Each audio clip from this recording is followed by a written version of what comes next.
following is a presentation of RS Wolves TV.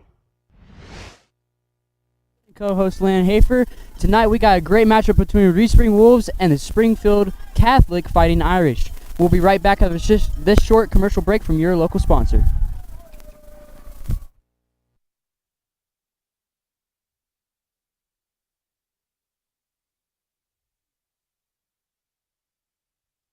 Welcome to Bone Stones and Landscape Supply here at the corner of Main Street and Highway 76 West. We have a wide variety of supplies, including some topsoil, a 3/4 inch granite, a red and black granite, as well as a 2.5 inch river rock. We can deliver. You can come pick it up in your truck or trailer. You can even bring a 5-gallon bucket if you have smaller projects that you're trying.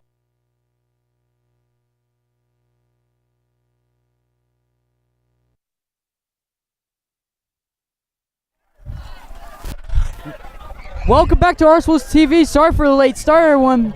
And we have a great game on tap featuring the Reed Spring Wolves and the Springfield Catholic Fighting Irish. And wow, sorry folks you didn't get to see that, but we just had an amazing return from Jace Bolin. Yeah, Reed Spring struck early and they struck hard. A good kickoff by the Fighting Irish, but now we're down to the 20-yard line. Wolves are knocking on the door quick. I don't know. Lanny's just going to shovel out, and he's going to fumble it. Oh, that's Catholic ball. That's Fighting Irish ball. It was just a little bit of a pitch to... They're still fighting for it, seems like. Who's going to come up with it? And it is. I believe it's Fighting Irish. Yep, it's Catholic ball. Wow. Right after that amazing run, I mean, the pitch just wasn't on target there. And here comes Catholic. Yeah, that was an interesting start to a high school football game. Catholic's been blown out 2 weeks in a row, both by Nevada and Seneca. Haven't scored a single point thus all season. And just last game, I mean, Reed Spring, they got it handed to them by Nevada. It was 46-19 on the home opener. That's not something you want to see as a Reed Spring Wolves fan, but here we go. They're back and they're looking for blood. And there is a penalty on the field. Maybe too many men on the field or something of that sort. They look to be moving up, so it could be a penalty on the Wolves. I believe it is. Encroachment. Yeah. Somebody's in that little zone. Not allowed to be there. And speaking of this defensive line and offensive line in general, we've gotten banged up over the past couple weeks. Here's a good screen pass, and he's going to throw it off, and it's just going to be incomplete down to the ground. Try a little trickery there, just did not prevail. Yeah, that was Northrop Quinn, number 12, who tried that little quick pass off to the wide receiver. Just a little bit short there. Yeah, like I said, the Wolves line has just been banged up over this past couple weeks. We have 3 players out, one on concussion, another with a sprained ankle, could be fractured is what I'm hearing so far around the school, and another one, I don't really know his status. Yeah, are you talking about the Mr. Michaud? He is back. His leg was a little bit, I'm not sure exactly what happened, but he is back. He's suited up, and that's great to see. But yeah, I was able to speak to Jaden as they go a little bit of a jet sweep. They're not going to get any, maybe a yard or 2 at most.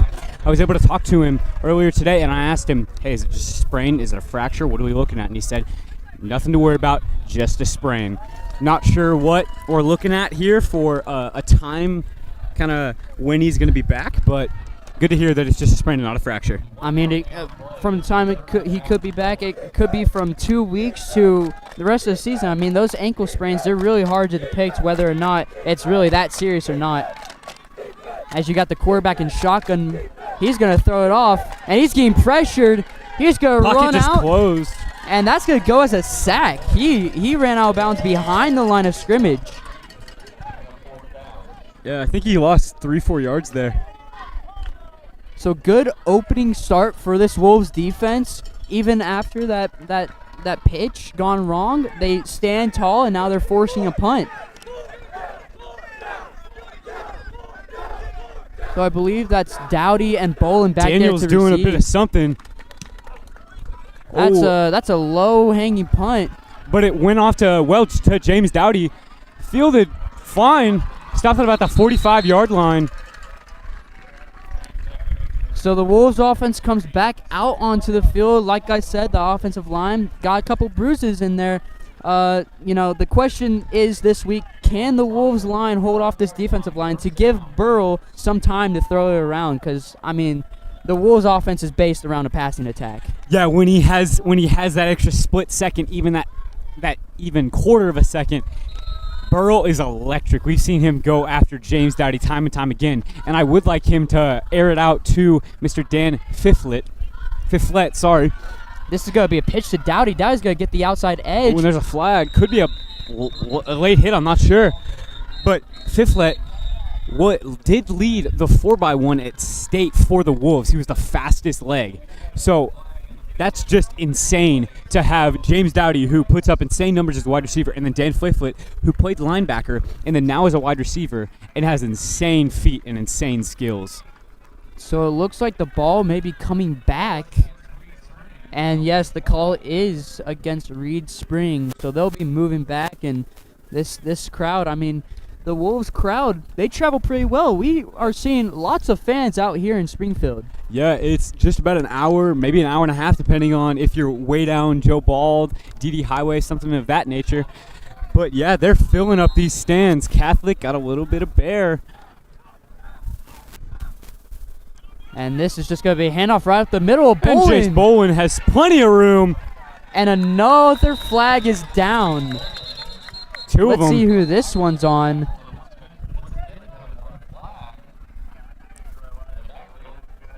So far, 3 penalties already through the first 1.5 minutes here in the game.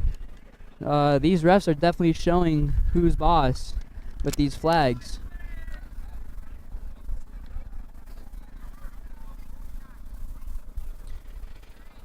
Yeah, Catholic has had two very tough opponents. Personal foul, a face mask, 15-yard penalty that will result in. So Wolves get a little bit of breathing room, but we've seen with that little bit of pitch, and I don't want to dog on our Wolves too much, but anything can change here. Anything can change. But Catholic here, two amazing teams. Nevada and Seneca both could make a run at state. Definitely could make a run at districts. And Blandy's going to try and air it out to James Dowdy. He may have it. Oh, he couldn't get it. And that's number 14 on Catholic with a good pass break up there. He knew when that ball dropped in Dowdy's hands, and he just swatted it out.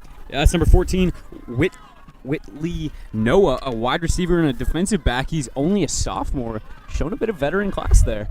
And sophomore versus senior, and sophomore won on that one. Yeah. Yeah, but this Catholic team, they got 2 tough weeks, and then coming against us, they see a banged-up team who almost lost to Monette in a fourth-quarter shootout, and they also see, and that's just swallowed up in the backfield. Oh, my gosh. Catholic is gaining some momentum, and that will just give them even more. A great rally there by the Catholic defense. And that's going to be a loss of around 4 or 5. So it'll be 13 coming up on the 32-yard line for the Wolves. Start marching outfield now. Kind of is getting shut out. Yeah. On these downs, and he's just going to go back to pass. Trying looking for Dowdy James again, and he's got it. He's got the first down just barely, but he got it. Oh, they're going to say no. I say he was a little bit short, I do think. He kind of went backwards on that little toe tap trying to secure the ball. I thought he got first down, but I guess he had to come back into the ball, so ref calls it we're short by just a yard. Wolves are definitely going to go for it. Oh, yeah, you have to in this situation. You're in field goal range, but they're just going to try and sneak. It may not go. They may have not got there. Oh, I don't know.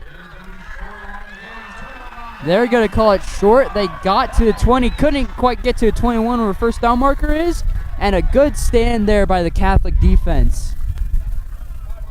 First down markers on the 19. He got to just barely the 20 with the tip of that ball. So, yeah, definitely Catholic fighting Irish. And Catholic's offense and defense as well has to be seeing a team who barely won against Monette, had a not great season opener for at home against Nevada, who they're just an insane team with Jack Chaney. So they're definitely seeing that the Wolves may be a little bit banged up and may not be able to do something too much here. But a good jet sweep and another flag. Not sure what that was on. That pitch was kind of offline, but a good job there by the receiver to kind of come back, grab it with one hand, and go off. But this could be coming back, as there could be a holding penalty called. I think it was on number 16, Woodhull Charlie, not Woodhull, my bad. Blocking back. Yeah, he kind of looked like he came back for a comeback block. So, all right. So Catholic will be backing up. It'll be first and I believe it's a 20. lot. First and 20. So Catholic has a little bit of ground to make up. Yeah. In talking with the coaches, I do that almost every single week, kind of get what are their thoughts on it, who do we have to look out for, who's going to be looking good on the offensive side, for us at least. And there's some pressure. Rollout, and he's not going to get there. Good coverage there by Bolin and Dowdy. He was looking for number 19, Shawayne Jack, who's a wide receiver, a linebacker, and the punter. So, jack of all trades. I guess so. But Coach Doherty, and I really want to look at this quote. He said one word, decisive. Coming off a big loss against Nevada, which was not a decisive game in our favor whatsoever. I feel like they're trying to revenge that loss. Yeah, I mean, this game is going to have to be decisive in the Wolves' favor if they want to get back into the playoff seeding. And that's a good open field tackle there. Going to get around a gain of 3 or 2. And it's going to come up third down and long. Third down, and as you've said, a country mile, Keaston, a country mile. So it is going to be at the 12, 3rd and 18. Wow. With just under 9 minutes left in the first quarter. So not much time has come off the clock, and I mean, we've got an exciting ball game. Yeah, but nothing's going on with the scoreboard wise, and he's dropping way back. Oh. The big man for the Wolves almost there to pick it off, but a receiver kind of swatted away from him. So it's going to come up 4th down and 18. You just kind of have to punt here. You're backed up to the 12. It's 4th and long. Take the wounds, punt it away. Yeah, they were probably hoping to get, towards 10, maybe 6, 7 yards at best, yards left, so they get a good punt off. But he's literally standing on the goal line, and he's about to punt. Good punt, turns over well. Fielded by James That's Dowdy. And it's he bobbles it. He's getting ripped up there. Yeah, he's just going to take his lumps and go for a gain of about nothing. Yeah. Kind of bobbled the punt there. Bobbled the catch. But thankfully he got right back on it and tried to turn it up for some yardage. Yeah. It's going to be on the 44-yard line. 1st and 10 here for the Reed Spring Wolves.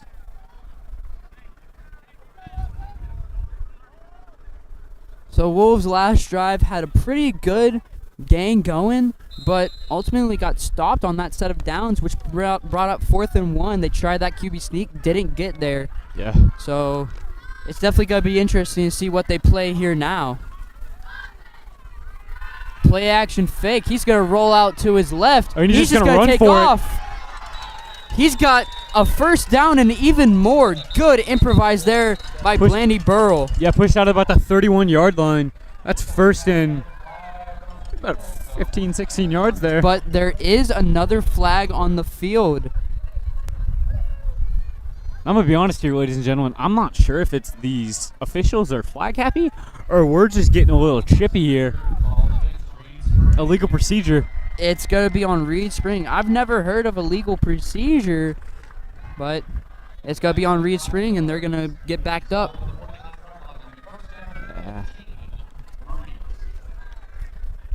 I'm not gonna lie. I'm gonna have to look up what illegal procedure is.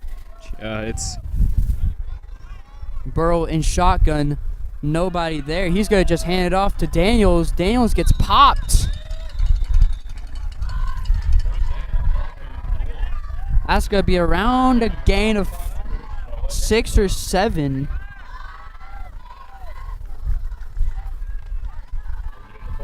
It's gonna be 2nd and 6. good run there by Chris Daniels. I think the Catholics kind of seeing film of Blandy loves to air it out to Dowdy. So, honestly, somebody's got to kind of fill that hole of a And of here's a wide another one at receiver, too. Dowdy. He finds Dowdy. it, though. Finds it well. Has a bit of an opening. Gets brought down at about the 23-yard line. Good Very out nice. route there by Dowdy, able to catch it and turn it up for a little bit more yardage. And that's going to be a Wolves first down. Down to the 23-yard line. They're moving yet again. Yeah, 17 yards on that play there. So Wolves knocking on the door a third time in just this quarter. Still have not scored yet. So Got Burrow in the shotgun. Daniels is to his left. I believe that's number 19, Keegan Fish. Daniels is Playing going to tight just end. try to find an opening. He can't get much. That's going to be a gain of, if none, a loss of 1. Yeah, I'm already seeing what I was a bit of afraid of. Catholic not scoring a thing in the first 2 weeks. Figured they would get a little chippy against the Wolves, try and kind of take their aggression out on the Wolves, and I'm seeing just a little bit of hand fighting between Dowdy and one of the corners. Yeah, So- I definitely think, the 49ers came in with a mindset of, look, this team is beaten down. We have to make sure to get under their skin, which is just a part of football sometimes. There's a run by Chris Daniels. Daniels has got to get in. He may be down at the 1. I don't know. I thought he think his extended it knee. over the line. Yeah, that's something that's amazing in college and NFL is you're able to look. Okay, was the knee down? Was the ball over? What happened? But 1 yard to go here. Not even that ball. If you Move it an inch, it's over if the center plane. picks it up and just runs, he's there. But Catholic's definitely not going to allow that. Yeah, you got Burrow in the shotgun. Definitely not trying that QB sneak again. Daniels to his right, and he's just gonna. Oh, he's gonna get stuffed. swallowed up. A loss of about 2 or 3 there, and a good goal line stand there by Catholic to keep the Wolves out of the end zone. Something that I would love to see here is a play-action fake by the Wolves. I mean, they're obviously within 3 yards. You would think that they would just kind of run it in, punch it in, but that first time didn't work. Go to a play-action pass, maybe a slant over the middle.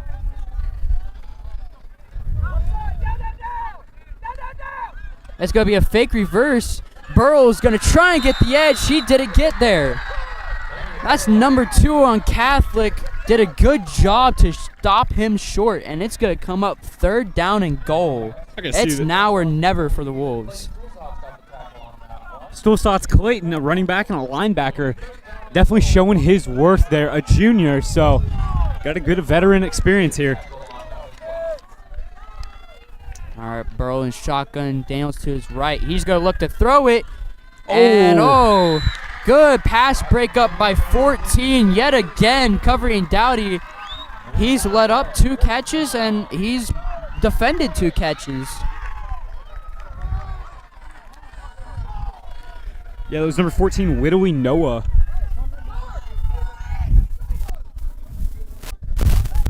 So here we go. The Wolves, it's now or never at the 4-yard line.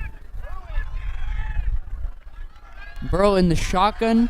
Daniel to his right. Yeah, we got James and Chris. Not Chris, pitch out to Chris. And it's not going to go anywhere. Short. Oh my God. What a goal line stand by this Catholic team, and their crowd is going nuts. Yeah. Their student section, they chanted even before kickoff the "I believe that we will win" chant. And I thought that it was just a little bit of a premature, but I mean, they got a lot of faith, and it's a granted faith. That's very, Catholic's holding their own right now.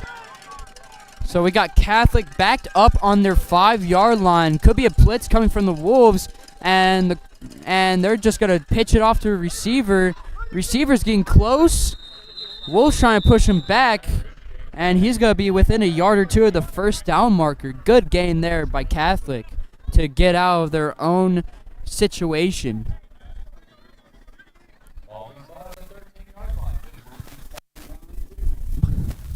So it will be second down and 2. Ball is on the 13-yard line. And they're just going to hand it off right up the middle to the fullback. That was a quick set there. Very quick set.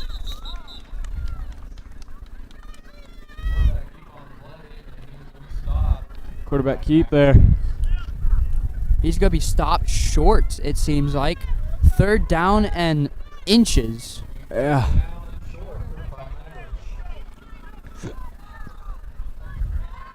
Seriously, if you just move that ball an inch, they would get a first down. Yeah. But up comes third down and a chance to stop Catholic here. Wolves blitzing hard. Jace is not even set up in free safety. He's just a linebacker set up out back, but they're going to get that. They're going to get a first down and a couple yards extra. Good blocking there by Catholic to spring them for a first down.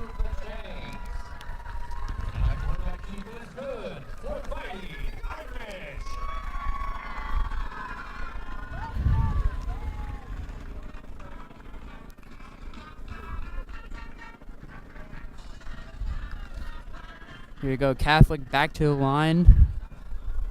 This is weird. Number 19, the receiver, is going to go out. Another pitch play, and it's bobbled. Ball's on the ground, but the receiver did a good job to pick it back up. But that is going to be a loss of around 5. Good work there from the Wolves to rally to the ball behind the line of scrimmage. Yeah, they were very just kind of saw that, went for it, very aggressive there.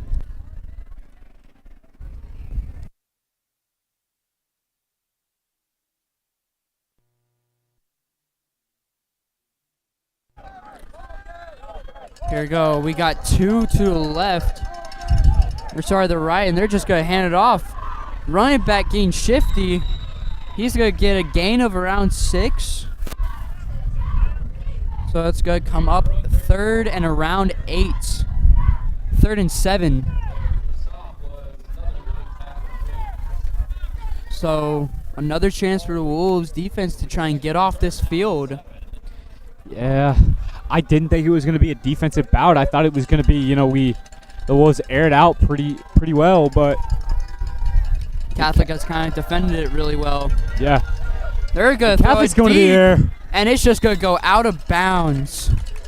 Good defense there by the Wolves to get pressure to that quarterback, and the quarterback had no other option but to try and throw it away. Yeah. Or put it where only the receiver Put it real close, could get yeah, it. for sure. Yeah, it was Whiteley Noah, the sophomore, and Northrop Quinn, the senior, was trying to get something of it, but he wasn't able to. So here comes the 3rd or 4th straight punt. The 3rd or 4th straight punt by this Catholic offense. Reed Spring has done a really good job to keep them to a minimum. And that's just going to go it's gonna be kicked right out of bounds.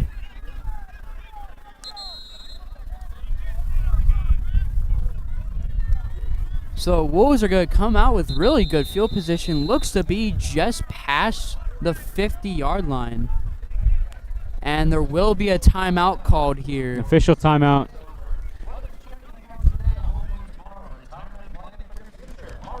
So far, it has been a defensive battle. No points scored on the board so far, despite the Wolves' best efforts to get pretty much inside the 5-yard line and being stopped by Catholic's defense. Yeah, this kind of scares me. It's one of two things. Either Catholic knows us insanely well, or our offense isn't doing what they're supposed to do, because their defense is doing their job. Their defense is doing work. But then when you don't score at all and you let up an insane amount of points, over 100 points between 2 different games. There's something going on there that's not adding up here. Yeah, I mean, I'm surprised that Springfield Catholic hasn't ran it a lot more. Obviously, last week, the Wolves' run defense just was not that good, letting up over 570 yards on the ground. Yeah, and their number 1 wide receiver, Jack Chaney, ran nearly 300. And there's Dan Fiflet, a guy who, when we went to state for the 4x100, ran the fastest in that, which is just insane. Yeah, he's definitely a fast guy. Yeah. And you could see it there as a good burst of energy gets him a good run after catch gain. Yeah. And he usually plays linebacker, but Dan is now switching towards more of a wide receiver linebacker. So he's a big guy. He's got a lot of muscle. So having a guy like James Dowdy, Chris Daniels, and Jace in the backfield. I mean, Jace even playing that slot receiver. Chris Daniels, Nathan Mitchell, Dan Fiflet. It's beautiful. And there's a handoff to Jace Bolin, who is stopped. Oh, but he breaks 2 tackles. He gets a good surge there to get enough for that first down. And, yep, they're moving the chains. Very nice play there by the junior, Jace Bolin, who saw a lot of playing time last year, and we're seeing the effects of it. Yeah, and back to Fiflet. He's more of a tight end type guy. I mean, he lines up in that inside slot, and he's a big guy, too. Obviously playing middle linebacker. And here's a drop back from Burrow. Burrow gets away from pressure. He's going to unload it deep. Trying to find Zach That's Preston. Oh! He could not get it. Didn't have a good angle on the ball. Preston was looking over one shoulder. Had to flip real quick. Wasn't able to find the ball. It's 2nd and 10 now. Yeah, good improvised to stay in the pocket by Burrow. I mean, he kind of sidestepped that defender coming at him and was able to unload it kind of accurately too, but Preston just couldn't track it down. Yeah, something I was worried about is would Blandy have enough time, in the pocket, and he doesn't have as much as last year. Nice pass there by James Dowdy. Yeah, not by James Dowdy, to James Dowdy, but we're noticing he doesn't have as much time in the pocket as he did last year, but he's such a strong defender and he's such a strong quarterback that he's figuring it out. Wolves try and go quick snap. 3rd and 2 here, ball on the 31-yard line. Try to get the defense to draw off sides, but couldn't do it. And then he called for something and he changed it real quick. Dan's going to go out to the receiver, and he's going to fake a pass off to, or he's hand just off going to. to run it. Yeah. He's got the first down and even more. Good run there by Burrow. Great run there. And that's going to move the chains for another Reed Spring first down. Reed Spring moving the ball really nicely on another drive. Let's see if they can capitalize off of it.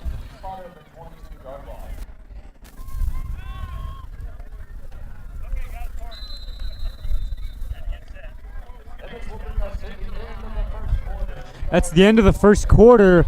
Catholic 0, Wolves still 0, but the Wolves are knocking on the door at the 22-yard line. We'll be back after this short commercial break.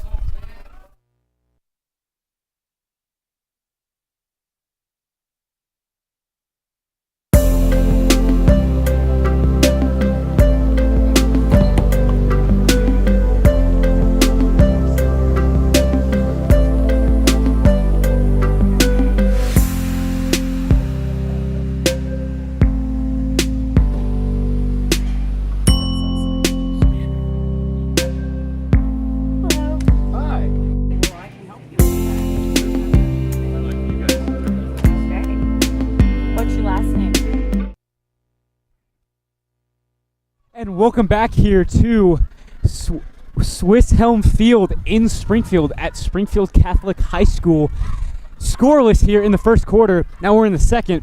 Ball on the 22-yard line, switching sides due to it being second quarter. Wolves knocking on the door here. Looking very nice right now in this drive. Yeah, so far the Wolves have done a really great job to go downfield, but have just kind of lost all power and gas. Oh, my. Right there is a great example. Boland's tackle for a loss of 1 or 2. But I was saying the Wolves offense is doing a good job getting to that red zone, getting inside the 10-yard line, but just not being able to capitalize. Yeah. Capitalize is the main focus on that offense right now, to just get something on the board. I mean, it's goose egg to goose egg right now. Burrow's just going to roll out left. He's going to fire it downfield. And that's just going to be out of bound. Now, Keyston, I got to ask, as we're a quarter in, but I think it still holds some validity. What is the question of the game? What is the key to the game from Mr. Keyston Chaplin? Well, the key to the game for the Wolves offense, like I said, capitalize. I mean, they've gone downfield really quick so far today and just have not been able to capitalize. Yeah. Now, on the Springfield Catholic side, the question of the day is, can they stop this Wolves offense? And so far, they have done exactly that. Very much so. And I think that that running out of gas is coming from possibly... Oh, and he tries to air it out to Jace Bolin. That's Nothing's just going a to come of huge it. overthrow there to Bolin. Yeah. We have Jaden out and Sebastian Michaud out. Those are two big guys who are very strong at their position, and they know what they're doing. They command a strong line, defensive and offensive. So that definitely could be coming into play here very quick into this game, as we're seeing. As you said, it's a goose egg to goose egg. And there's a flag. And they're going to draw a penalty. Wolves doing good job on their hard count, and that's going to move them up 5 yards.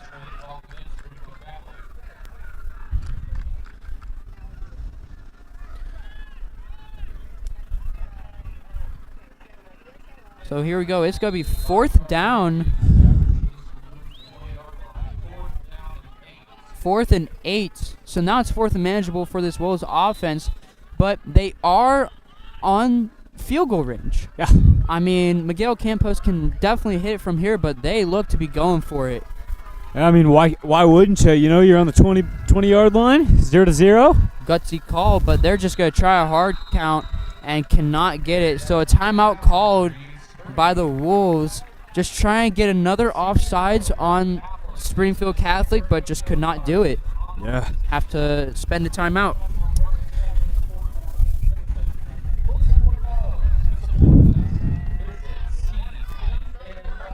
Coaches talking to their players, just kind of telling them we got to finish the job. We're not finishing the job right. And honestly, that's going to be the key to the game. Finish the job, both on defense and offense. When defense makes a good play, you got to keep them. You got to keep your foot on the gas, both sides of the ball, special teams included. If you have a good run, you know, you got to block for them. You have to play fundamental football, and that's what we got to go back to, definitely. Yeah, something that I have been noticing from the Catholic offense is they have ran a lot of end arounds and pitches. Yep. Exactly what Nevada liked to run last week on those end arounds and pitches really just shredded the Wolves defense. But so far, the Wolves have done a great job at just swarming the ball carrier. I was about to say, it's like we've seen something like that, and he airs it out. That's Dowdy up. Oh, my. He was double coverage. Wasn't able to come up with it. And that's going to Switch hands. Yeah. Another turnover on downs for the Wolves. And out comes the Catholic offense again, getting to that red zone. They were on the 20-yard line, but yet again, they could not score. Do you think that at this point, just if the Wolves get into that red zone range, do you think that they'll just kick the field goal, or do you think they'll keep on being aggressive like they have been so far? Honestly, I wish they'd just kick a field goal, get it through the uprights, and then get a kickoff, you know? Put their foot on the gas and make Catholic be in bad position. Or if they try an onside kick, they're great tackle there by... That was Wattenberger on the tackle on the triple option. Yeah, Wattenberger saw starting position last year as a sophomore. The weight room was a big stepping stone for him. He bulked up real fast and got really strong. So we're definitely seeing that. And that play will officially go as no gain. It'll be 2nd and 12. They actually lost 2 on the gain. Yeah, it's tough because we're so far away from the ball.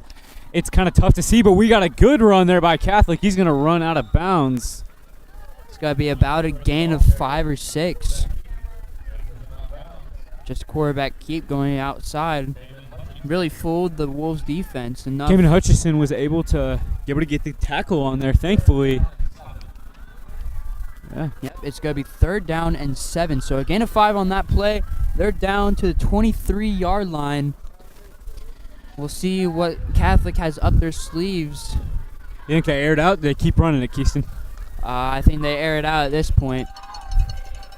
Sorry, correction. 3rd and 8 coming up.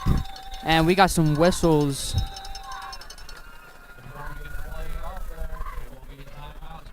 And there will be a timeout called by Springfield Catholic. And speaking of Springfield Catholic, as you said earlier, I mean, they've gotten blown out their past 2 games. One to Nevada. I believe Nevada scored 54-0, and Seneca scored 63-0. So Catholic has not scored at all all season. Yeah. And, 3 weeks in now, they got to do something to change it up. For sure, yeah. I remember when the Big 8 Conference was first made after the COC kind of broke up and we left that, and it was that we weren't a football, I don't want to say dynasty at that point, but we weren't a huge football school, but we had a lot of good players. And I remember we would always lose to Mount Vernon. Catholic was a huge game. Catholic was a huge powerhouse team.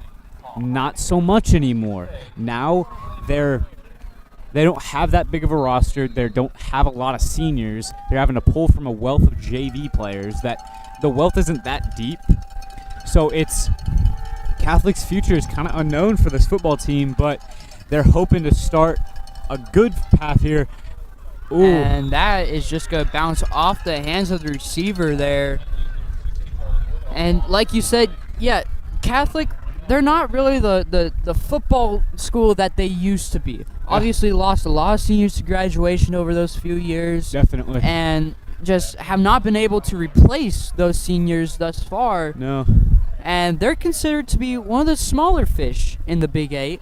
Yeah. But they still have a little bit of potential as they're going to punt it off here. Oh, and it's that's blocked. Gonna be blocked. That's Kamen Hutchinson going to recover it, and he's just going to get hit out of bounds.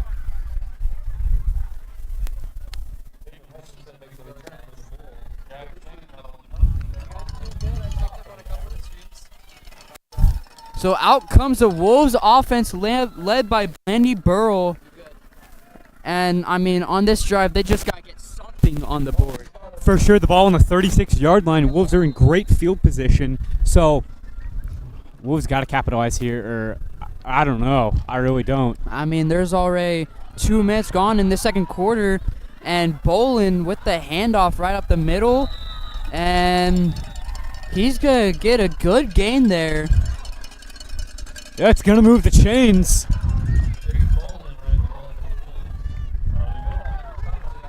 Charlie Woodall, that's a name that I feel like we're going to be hearing a lot tonight, both on defense and offense. Get up 11 yards there by the junior. When he lines up in shotgun, hands it off to Jace Bowen again, but it's snuffed out. Yeah, this time Catholic was waiting for it and got to him in time. Yeah. To hold up a gain of 1 or maybe even no gain. Yeah, and something that I just kind of thought of, Keyston.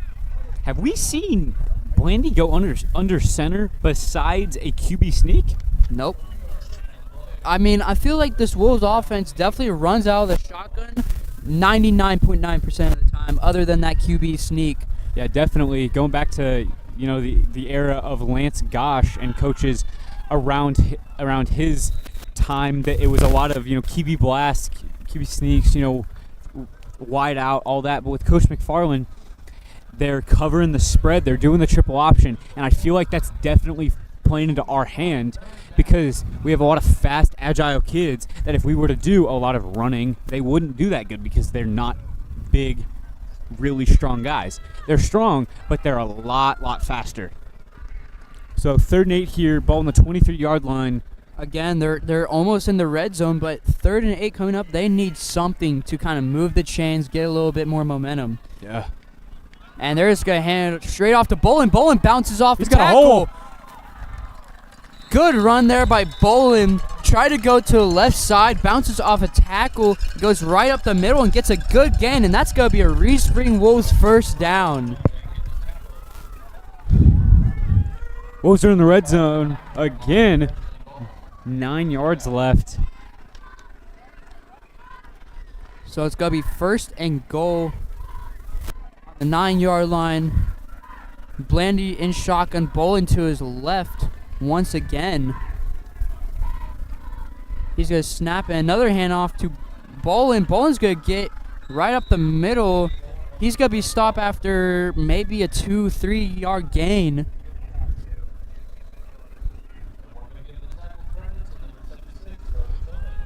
Brady Tillman, number 76 on the tackle. Very nice. 2nd and 6 here. I should say 2nd and goal on the 6-yard line because you have to say 2nd and 6. Where's the ball at? Nope, ball's on the 6-yard line. Those are knocking on the door. Burrow's going to roll out right. Blandy He's looking for something. And he's just going to throw it out of away. bounds. Smart play by Blandy Burrow to kind of just see that no one's there and make the smart decision to throw it out of bounds. But up and coming is another 3rd down situation. Ball on the 6. The Wolves gotta punch it in. Yeah, if they don't here, I think they will send in Miguel Campos to kick here. Not sure how well he's feeling about that. I mean, he is making extra point attempts pretty well. Yeah, I mean, it is on the 6-yard line. Yeah, Burrow in just shotgun. A 16-yard. It's going to be a pitch to Bolin. Bolin is And the Wolves strike in. first. Touchdown Wolves as Bolin gets to the edge towards the pylon. And we finally have a score. Wolves 6, Irish nothing. And now we will see, as the aforementioned Miguel Campos come out on the field for the point after attempt, not the field goal, point after attempt here. James Dowdy here to hold. Good pitch there by Burrow to Bolin. And there's going to be a fake. It's a fake field goal, but the Fine Irish do a good job to stuff it there. I think it may even have been of a high kick. He had to definitely get up on that ball, and instead of kind of ripping it down, he just whipped around, tried to go outside, wasn't able to go. But it is 8 minutes and 6 seconds left in the 2nd quarter. As you said, Wolves 6, Catholic 0. Wolves finally get first blood. Yeah, it came up on a few 3rd downs right there, but did a good job to toughen up, grit up, and be able to get into that end zone.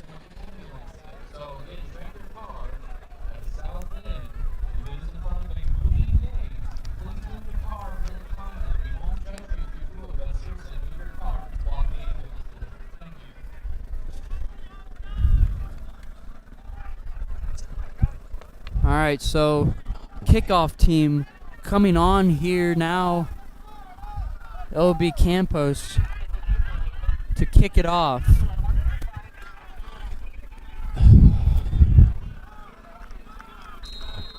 We got a little bit of a weird set here. Usually they fan out after this, but the Wolves are gonna. Oh, it'll be a little squib kick. Yep.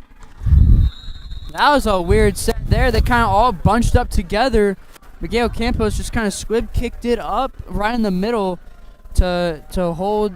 I feel like that was kind of a play designed to hold Catholic to minimal yardage. Yeah, because if they were real fanned out, he may have grabbed it, tried for a little bit more, but because they were right there, stopped them. Kind of surprised they didn't have Miguel just throw a leg into it, but. And Catholics will get up really fast to the line, and it'll be an end around. There was a good block against Keegan Fish. There's a great block against Keegan Fish, and Keegan was going to make a tackle, but wasn't able to. Really good run there by Catholic. That was kind of weird. They set up really fast and did a little trickery there. Had, I think, 2 running backs backed up there and kind of did like hide the ball action to hand it off, and another quick set, and the running back's going to get a good gain here. I feel like they're going to keep doing this till we stop it. I don't know when we're going to stop it. Yeah, that'll be a good gain of around 5 there on the run.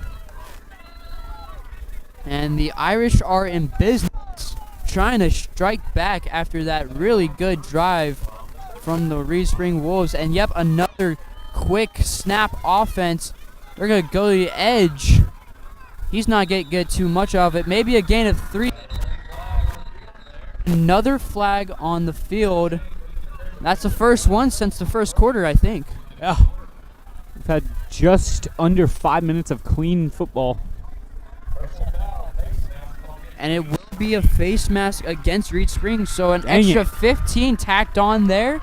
And it will be a first down as well, so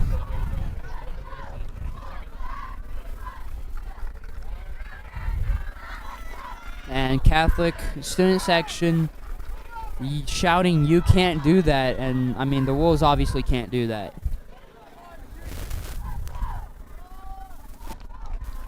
So refs kind of talking on where to spot the ball.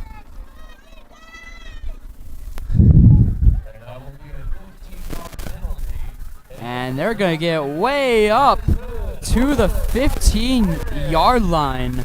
So the Irish are in the red zone. Wolves, some costly mistakes on their end. We'll see if they can be able to stop the Irish. Cagle, the defensive coordinator, yelled, "Watch the pass."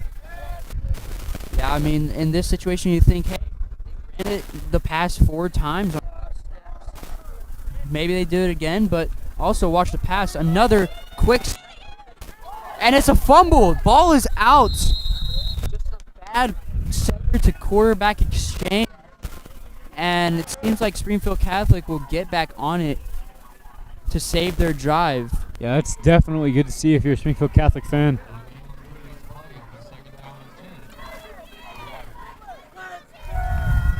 Another quick snap off. It's going to be a pass. Wide open, quick. And he's going to get a gain of around 10 maybe. We're going to figure out spot this.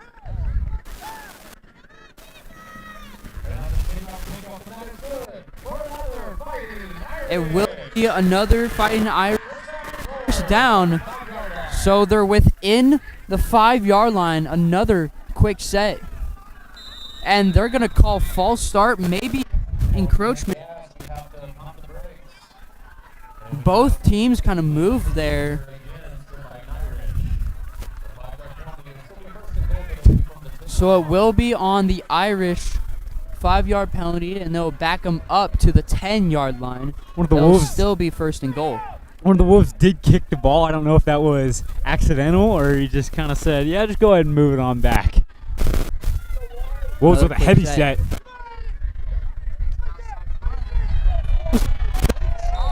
To stop him there, that was at first Lucas Walker to stuff him. Yeah, and then a pile of Wolves are right there. Yeah, they had a lot of moving parts. Hit the third, not even fullback or tailback. He was way, way back, but hit him. Tried to go down. Looks like the 7th or the 5th slot. Wasn't able to make it, though. And it will be a loss of a yard. Second and goal. Another quick set. And this running back's going out wide, and it's a good swat by Wattenberger. Oh my gosh. And the wrecking force on this defense thus far. Yeah. Wattenberger, very experienced. Just a good heads-up play. Didn't try and catch it. Let the quarterback re-catch it and try and do something. No. Swatted it out of the way. And that's a wasted down there. Yeah, good work there by Wattenberger to know when to put his hands up and swat. So here we go. Quarterback and shotgun, running back. It's going to be another passing Rolls play. out to the other side. And there's Chris Daniels. And he's about to get a sack on him. He does not. Chris Daniels was just screaming off that outside edge on the blitz. And we got a man limping. I think that might be the quarterback. Cagle says, watch the ball. It's 4th and 11. Yeah, I think that's the quarterback for Springfield Catholic that just hobbled off the field. But they're going to try a field goal. here. It's going to be It's going to be about... where's that? That's 18. It's going to be about 28-yard field goal. Is up, and it's no good. Went to the right. I couldn't tell with the sky behind, but it is no good. Wolves will have the ball on the 11-yard line. So good job by the Wolves defense there to stop them on that drive. But the one thing I'm concerned about is the Catholic quarterback. We saw him get hit there by Chris Daniels a little bit, and I think whenever Chris Daniels touched him, he stepped back. He was kind of hopping off the field there. That was number 12 on Catholic.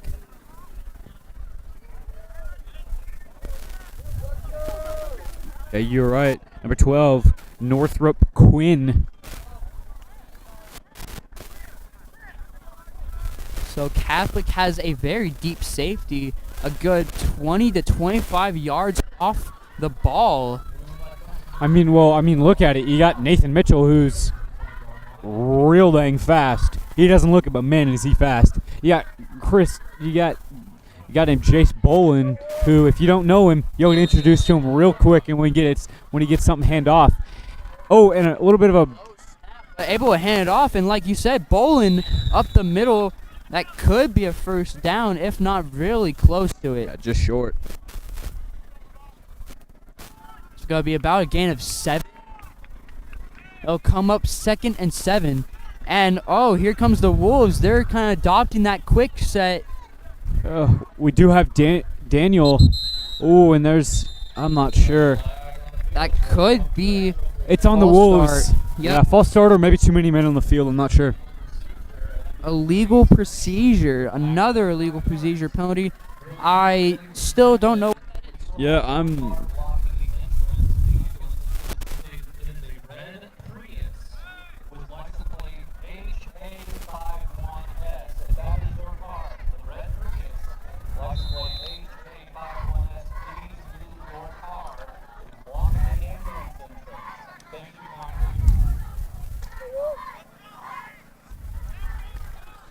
So here we go.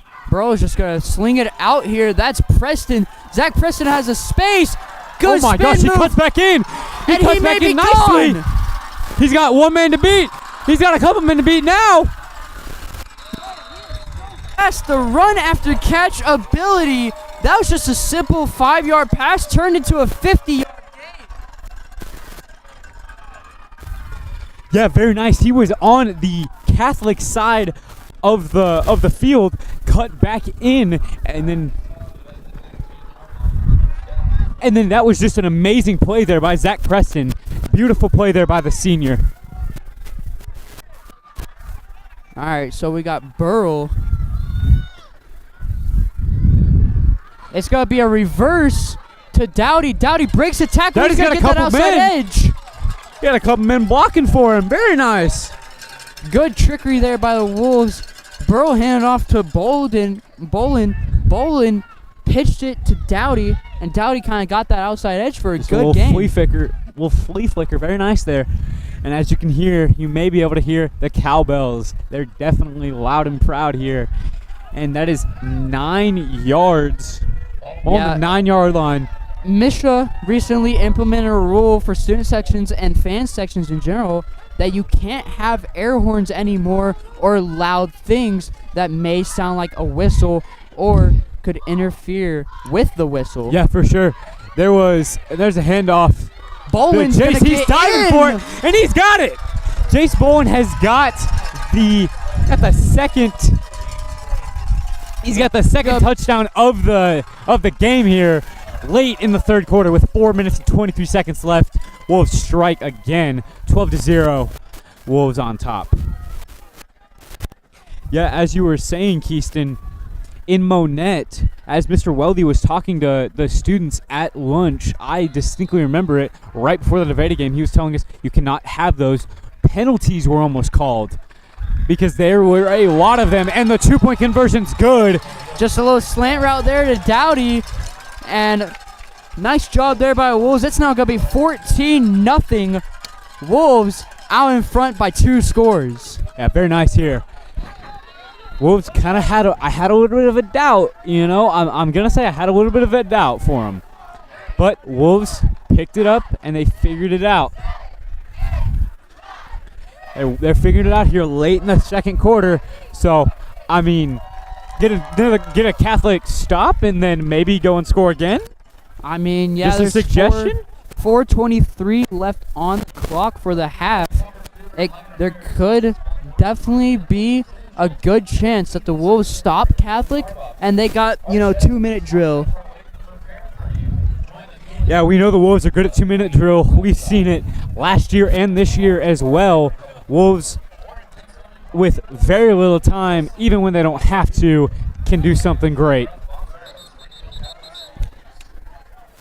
Yeah, so, I mean, the pressure is now on for Catholic. They haven't scored at all today. Obviously had that 3-point try, but just could not come up. They came up empty-handed on that drive. So it's 14-0. There's a little bit of panic, I bet, setting in for Springfield Catholic. Oh, yeah, especially when you know that the Wolves can do something. And if we get a stop here and the Wolves get the ball back with a good amount of time, yeah. And here we got a little bit of a heavy set here. The Catholic Fighting Irish are realizing it, and they're going to fan back out because Campos probably saw that and said, all right, no, we're going to go to an onside kick. Hopefully it's an onside kick and not a squib kick. It is a squib kick, a good one at that too. Wolves may be able to. Wolves may have it. Loose ball. I think Catholic was able to fall on it. Yep. But that was an amazing kick there by Miguel Campos. Yeah, a Catholic player was there to field it, but just could not get a hold of it. Luckily, another Catholic player came along and was able to scoop it up before Reed Spring could get there.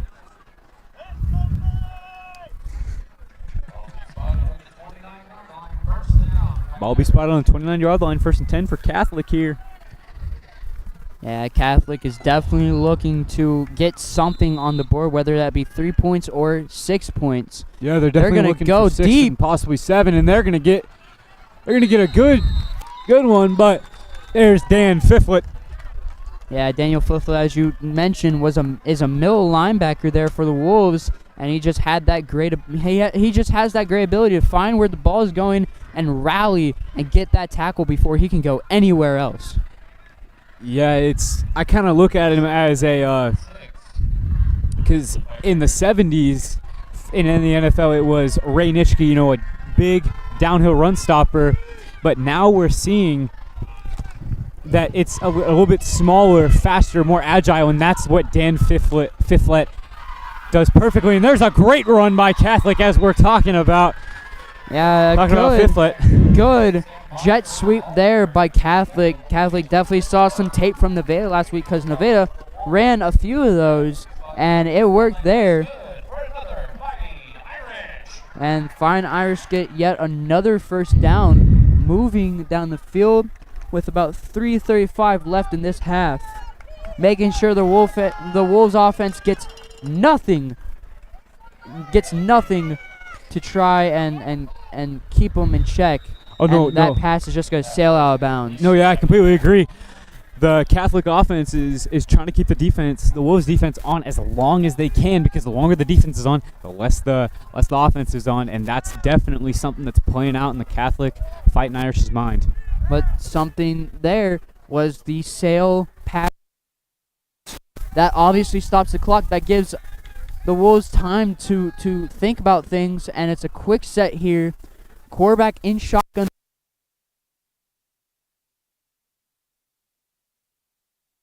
Sideline, and Cayman Hutch did a good job to rally there.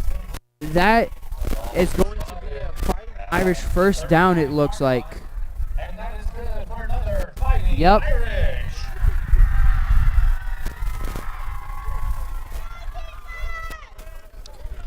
So here we go. The Irish have 1st and 10 at the 39-yard line, moving downfield in very quick action and motion. A low snap, ball is out. And I think the Catholic quarterback did a good job to just get back on it there. Yep. So far, the Fighting Irish have had a few miscommunications, whether that be a fumble or an incomplete pass, but so far they've been able to kind of get the fumble back. No, yeah, for sure. And another pass here. That's going to number 16, and that's way behind him.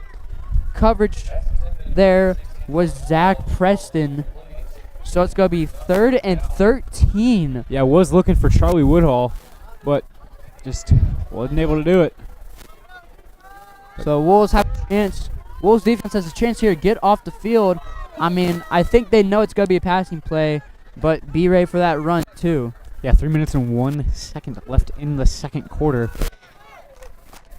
That's plenty for Burrow to work with, you know, with weapons like Nathan Mitchell, Jace Bolin, Chris Daniels, James Dowdy. James Dowdy, that's just to name a handful. Another botch snap, and there is a flag on a play.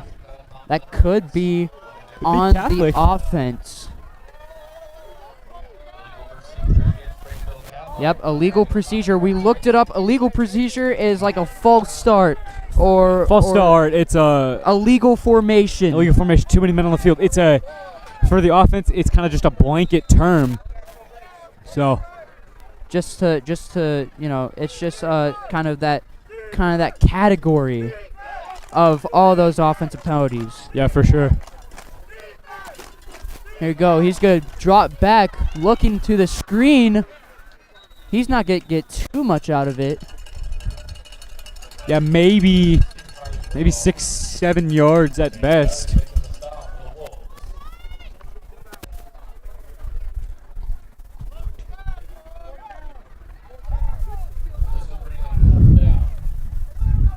So now down and 18. Oh my gosh, 4th and 16 actually. Only made 2 yards there along the 45-yard line. Catholic almost knows they have to go for it. I mean, it's 4th down and 16. And yep, they're gonna put the punter back there. I feel like a better decision here to kind of punt it away and pin the Wolves offense back than to go for it, risk an incompletion. And next thing you know, the Wolves have great field position on the 45-yard line. Yeah, James Dowdy and Jace Bolin are both set up at the 15-yard line. Oh, and a good punt there. And that's going to go out of bounds. That's going to go out of bounds at around the 10-yard line. Pinned them way back deep in their own territory. So here you go. Wolves offense coming out. 2:44 left on the clock. They got 90 yards to go. I feel like they have the capabilities to do it. Oh, for sure, yeah. 2 minutes and 44 seconds left. And we got Miguel out wide. We got James out wide. So, and we're going to hand off. Another low snap. Hand off to Chris Daniels. Daniels gets close to a first down. I think he's going to be just short. Yeah. Would have been nice to get that first down, but sitting at 2nd and 1, maybe 1.5 yards here. So Wolves could be airing it out here. So here we go. Outside handoff to Daniels. He makes the first down. Not much more, but he does make the first down. I don't know. The ref could mark him short here. Yep, he's makes the first down. Just first barely. Down Wolves. Good work there to get at least the first down. Clock is ticking, though. Under 2 minutes up, and Wolves know they're going quick set. Yeah, for sure. You have to. Wolves are going to have to air it out quick. Blanding shotgun, looking to throws it just to the outside. James Dowdy, nice play there. There's a flag on the play. I'm not sure on it is what. Dowdy's got open lane, and he's going to get out of bounds after a gain of around 20 or 30. There's a flag back at the 26-yard line. I'm not sure what it's on. That could be an offensive play. It could be coming back. But I also saw Blandy Burrow and a defensive player kind of chirping at each other. So that could be another one. And it's going to be holding on the offense. I'd assume that's why why James Dowdy had so much room.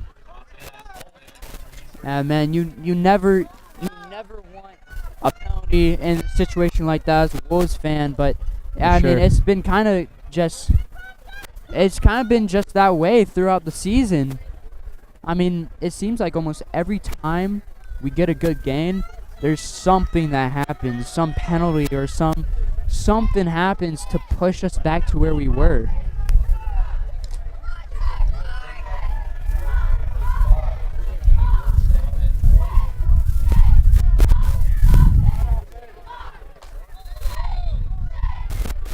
Wolves are going to have to pass it. Play action fake. Blady's way out of the pocket, but finds James. Dowdy is just going to get out of bounds after a first down. Yep, he's going to get the first down. Good work by Dowdy to just get to the first down, get out of bounds. I believe it's a first down. There's 1:21 left on the clock. At 121, but he is at good field position here.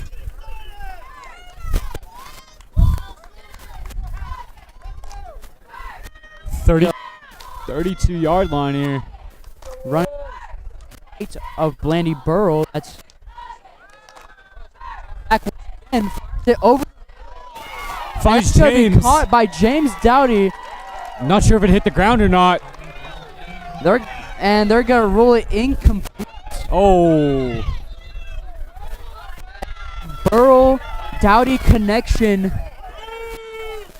is amazing connection, but obviously Yeah, rule the ball dead. And I mean, I don't know if you guys can hear this Wolves crowd, but they are not happy about it. yeah, the offense even was pushing towards. Yeah, they were ready to get back down and run another play. It's gonna be 2nd and 10 at the 32-yard line. 1:12 left on the clock, and we gotta stop and play. Timeout on the Wolves. So the Wolves, 32-yard line, 2nd and 10, with 1:12 left in the half. I mean, they've a lot of time has gone down from 2 minutes and 50 seconds all the way down to just over a minute, and they've only gained about 20 yards. So far, this Catholic defense has done just enough to hold them back just a little bit to be able to possibly stop them.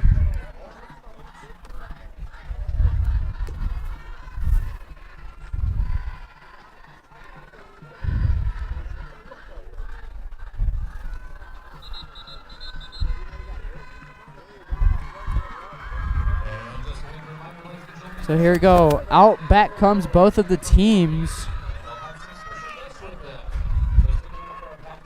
The Wolves already on the line right out of the timeout. Count was on 2. There's a blitz coming. Burrow's going to be sacked way behind the line.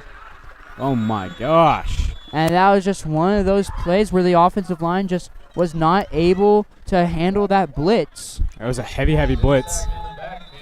So it's going to be 3rd and a lot. It's going to be 3rd and plenty. Yeah, there's no timeout here. Springfield Catholic timeout here. 49 seconds left here. Yeah, Ball's on the Catholic is 16-yard kinda, line. I feel like Catholic took that timeout to see if they could get the ball back with good field position and they can score before time expires. Because the Wolves, it's 3rd and around 30. Yeah, it looks like 33, maybe even 34 even. So, yeah. 3rd and 26.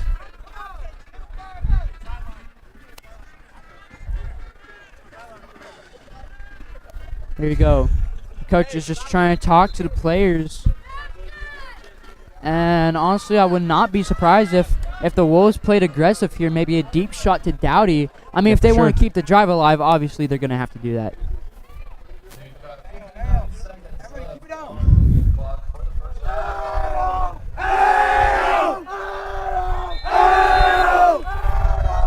Here we go, Burrell.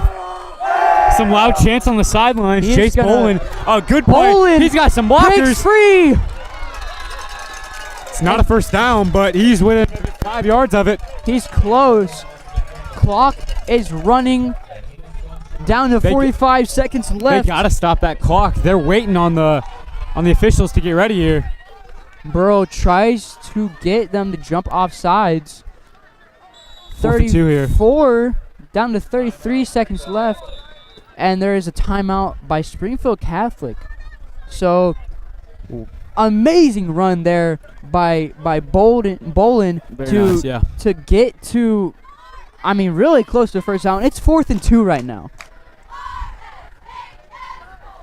I mean, the Wolves' mindset going into that play was just try and get enough to make it 4th and manageable, and they definitely did exactly that. Yeah.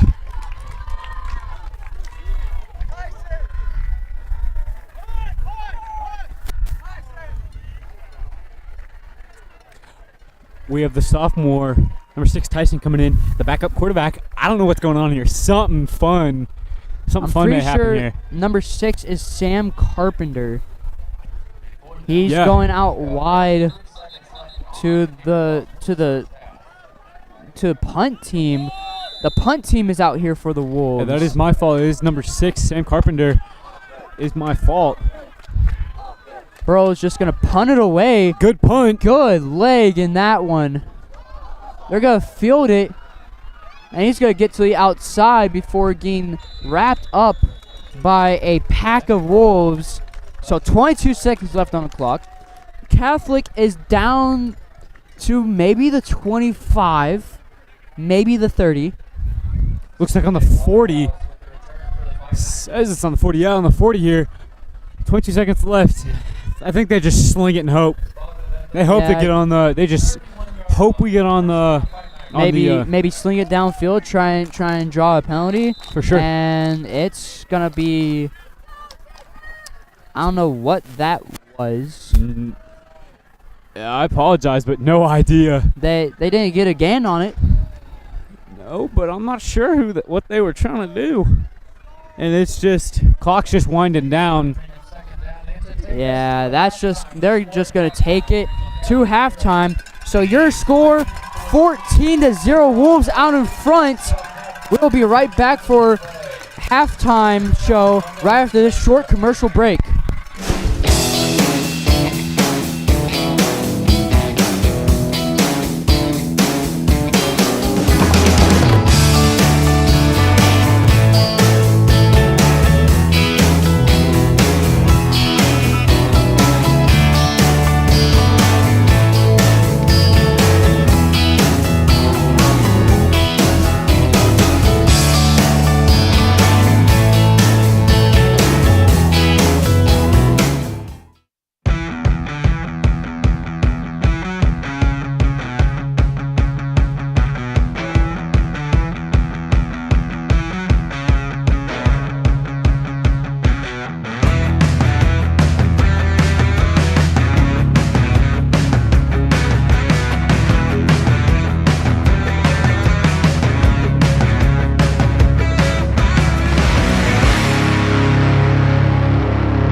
Purchase your tracks today.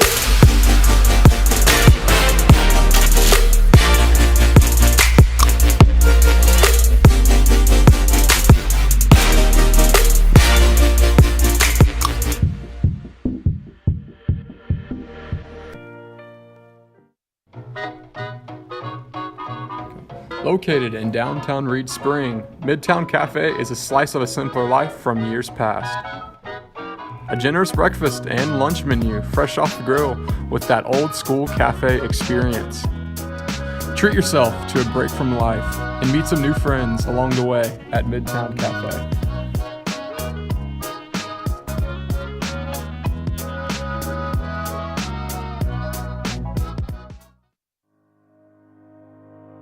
For over 10 years, Lakeside Computer and Signs has provided the Lake community with PC repairs, upgrades, security, and virus protection. Our goal is to make your computer experience as trouble-free as possible. From helping you upgrade your hard drives to software troubleshooting, we have specialists to solve your technology needs. Come see us on Highway 13, just north of Harder House in Kimberling City.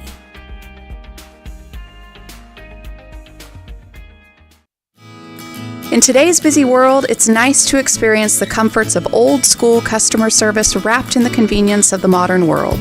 Tanco's Lumber and Home Center is your one-stop destination for all your home building and renovating needs. From top-of-the-line Milwaukee power tools to all your lumber and supplies, Tanco has it all. A generous assortment of light fixtures, painting supplies, Marvin windows and doors, even automotive and sporting goods. Tanco has what you are looking for.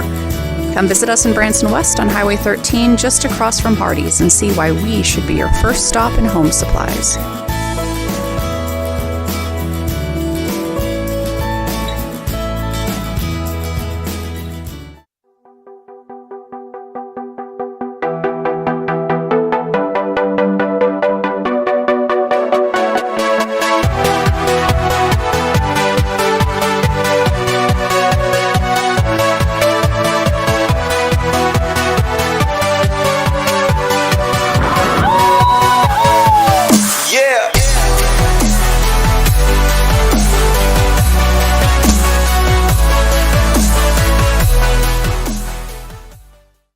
Welcome to Bone Stones and Landscape Supply here at the corner of Main Street and Highway 76 West. We have a wide variety of supplies, including some topsoil, a 3/4 inch granite, a red and black granite, as well as a 2.5 inch river rock. We can deliver. You can come pick it up in your truck or trailer. You can even bring a 5-gallon bucket if you have smaller projects that you're trying to do as well. We are always willing to work with our customers to try and meet their needs.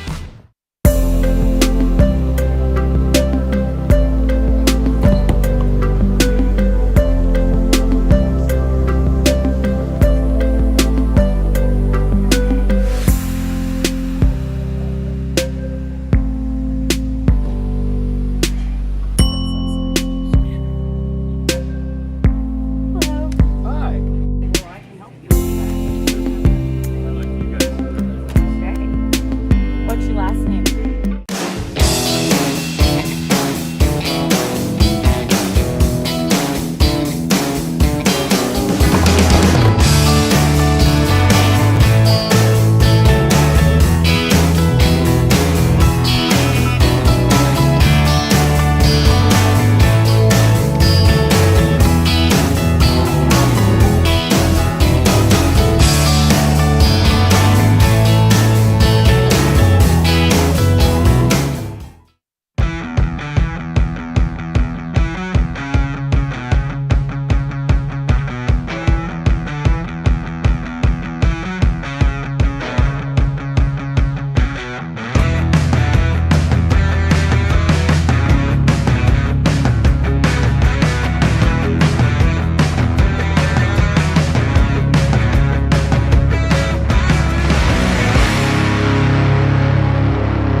Purchase your tracks today.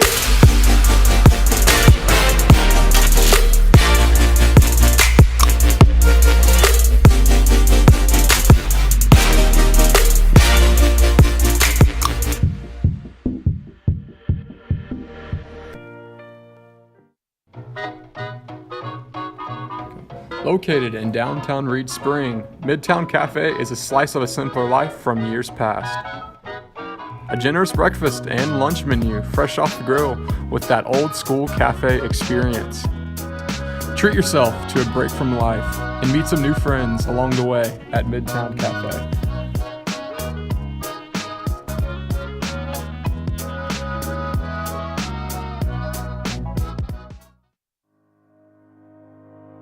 For over 10 years, Lakeside Computer and Signs has provided the Lake community with PC repairs, upgrades, security, and virus protection.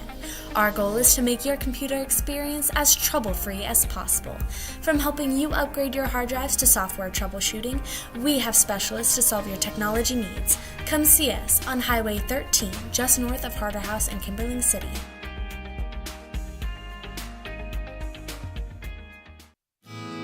In today's busy world, it's nice to experience the comforts of old-school customer service wrapped in the convenience of the modern world. Tanco's Lumber and Home Center is your one-stop destination for all your home building and renovating needs. From top-of-the-line Milwaukee power tools to all your lumber and supplies, Tanco has it all.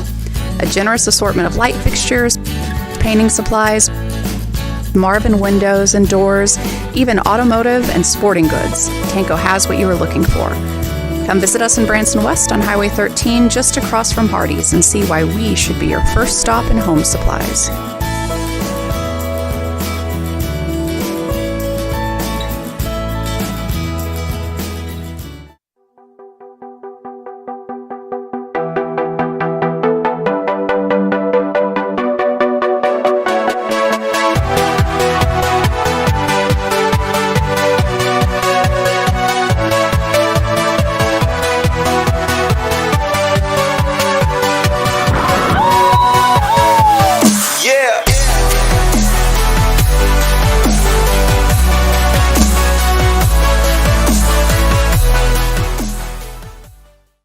Welcome to Bone Stones and Landscape Supply here at the corner of Main Street and Highway 76 West.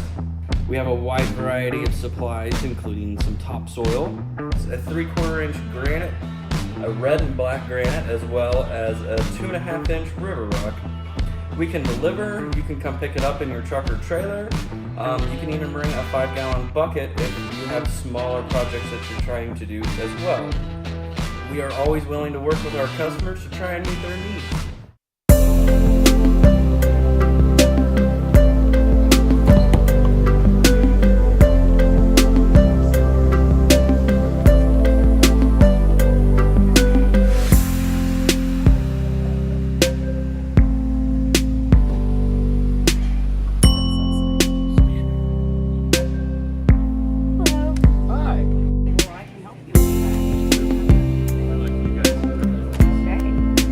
What's your last name?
Purchase your tracks today.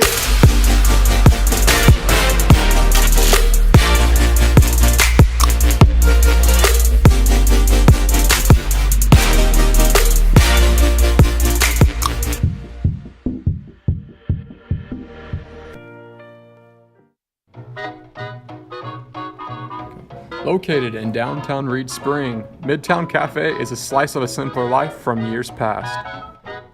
A generous breakfast and lunch menu fresh off the grill with that old school cafe experience.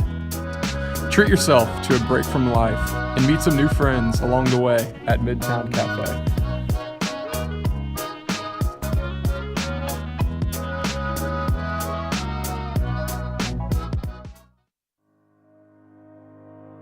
For over 10 years, Lakeside Computer and Signs has provided the Lake community with PC repairs, upgrades, security, and virus protection. Our goal is to make your computer experience as trouble-free as possible. From helping you upgrade your hard drives to software troubleshooting, we have specialists to solve your technology needs. Come see us on Highway 13, just north of Harder House in Kimberling City.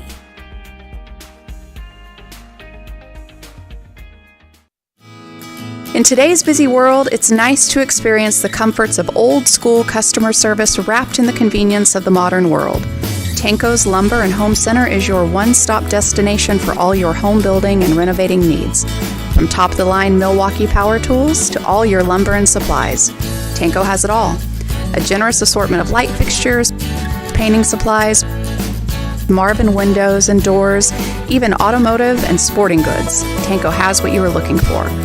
Come visit us in Branson West on Highway 13, just across from Hardee's, and see why we should be your first stop in home supplies.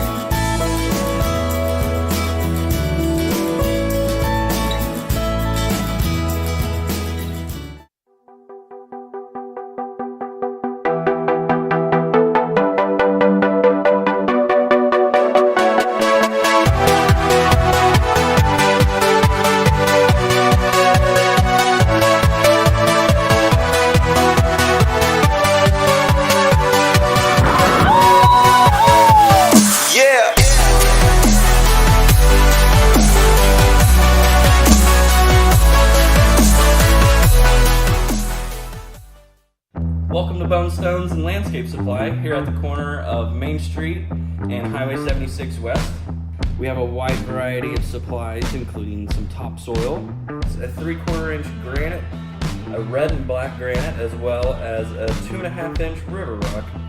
We can deliver. You can come pick it up in your truck or trailer. You can even bring a 5-gallon bucket if you have smaller projects that you're trying to do as well. We are always willing to work with our customers to try and meet their needs.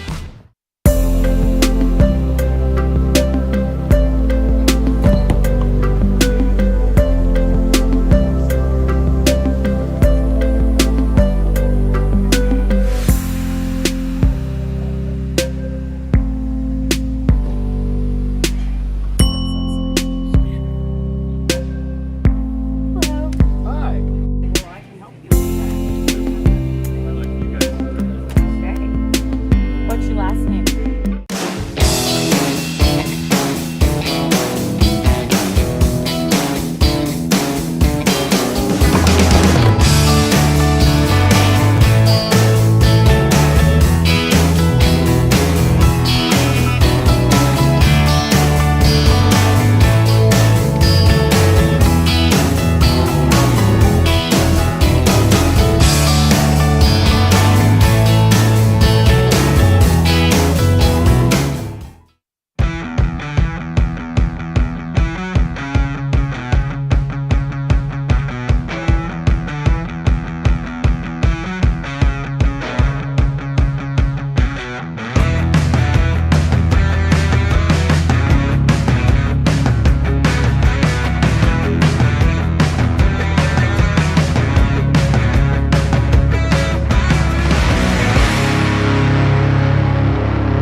Purchase your tracks today.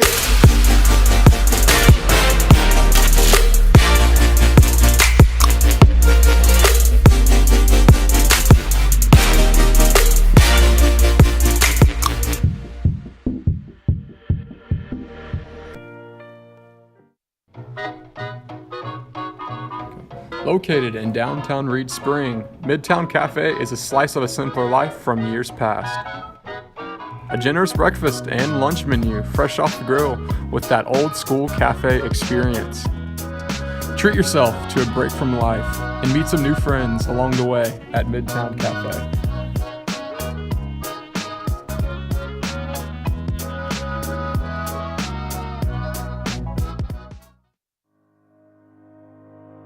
For over 10 years, Lakeside Computer and Signs has provided the Lake community with PC repairs, upgrades, security, and virus protection.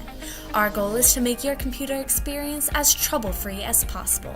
From helping you upgrade your hard drives to software troubleshooting, we have specialists to solve your technology needs. Come see us on Highway 13, just north of Harder House in Kimberling City.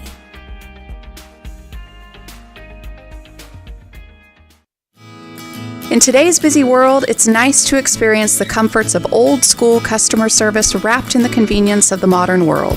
Tanco's Lumber and Home Center is your one-stop destination for all your home building and renovating needs. From top-of-the-line Milwaukee power tools to all your lumber and supplies, Tanco has it all. A generous assortment of light fixtures, painting supplies, Marvin windows and doors, even automotive and sporting goods, Tanco has what you are looking for. Come visit us in Branson West on Highway 13, just across from Hardee's, and see why we should be your first stop in home supplies.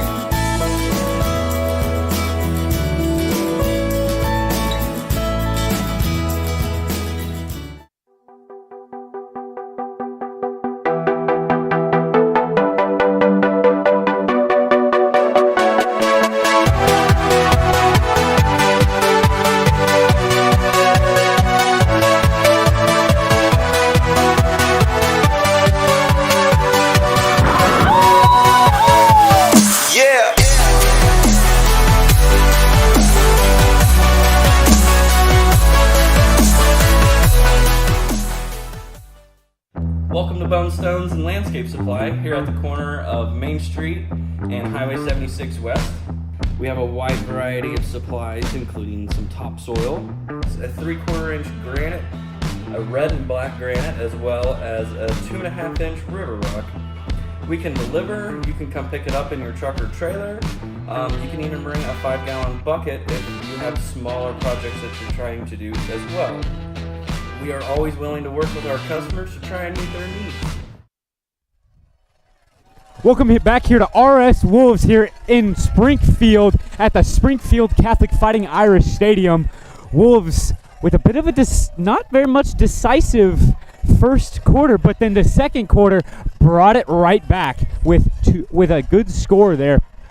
So Wolves are feeling good. Catholic still 0. Keyston, how you feeling coming into the second half? I mean, at first, I was feeling kind of let down because I felt like the offense was a huge letdown in the first quarter. Well, I completely agree with you. We scored no points in that first quarter, but second quarter, coaches got some time to talk to their players, and it was like, hey, we got to start scoring or else we're not going to win this game, and they did exactly that. Now up by 2 scores, 14-0 Wolves, and yeah, for sure. We got that 6-point, missed the point after attempt.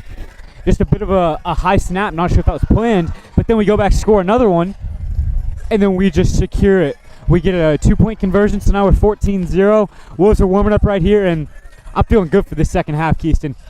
Yeah, I mean, I'm excited. I'm excited to see what this offense could do and also what this defense could do. Oh, for sure. I mean, you saw near the end of that half on the Catholics' second to last possession, we saw number 12, Catholic's quarterback, kind of get taken out there by Chris Daniels on that blitz off the edge. Yep. And we saw him kind of hopping and limping back. Seemed to be his right ankle. Yeah, not but sure. I think he did come back out afterwards, so I think he should be good to go for the second half.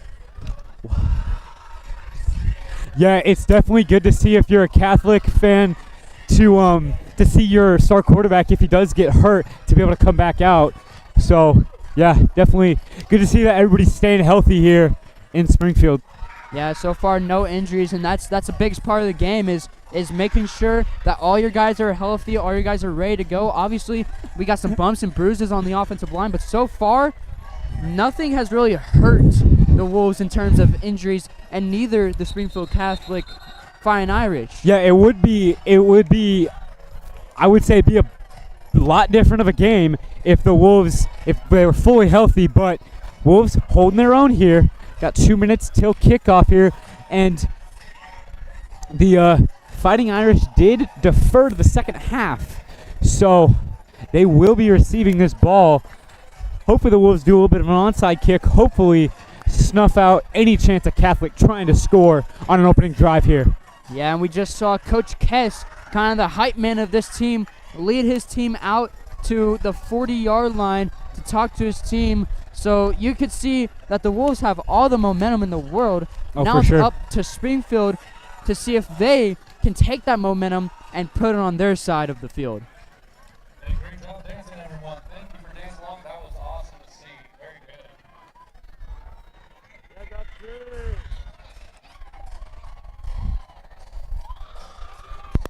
And another thing that I've noticed is that Burrell to Dowdy connection. Remember, at the start of the season, I said these two were the best quarterback and receiver duo coming out of last season, and they're making a case for a second straight season. Yeah, both seniors looking amazing so when far. you made that claim, I was like, Keyston, you realize in this area that there's teams like Kickapoo, Hillcrest, Parkview, you know, the giant teams, Glendale, Nixa, Joplin even, that have amazing teams every single year. But I mean, they're definitely holding their claim. They're agreeing with it. Boys are getting fired up here. Now the Wolves kickoff team getting ready to go out and maybe try an onside kick. We have seen it in the past before. Yeah, for sure. Just about 30 seconds left until we get this game back underway. Sorry for that long halftime, folks, but we're back for second half of Wolves High School football.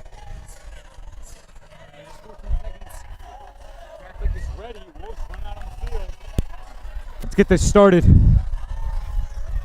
got number 20, Miguel Campos, to kick it off and start this second half. Will the Wolves continue their streak of dominance this game, or can Springfield Catholic come back and make it a close and contested game?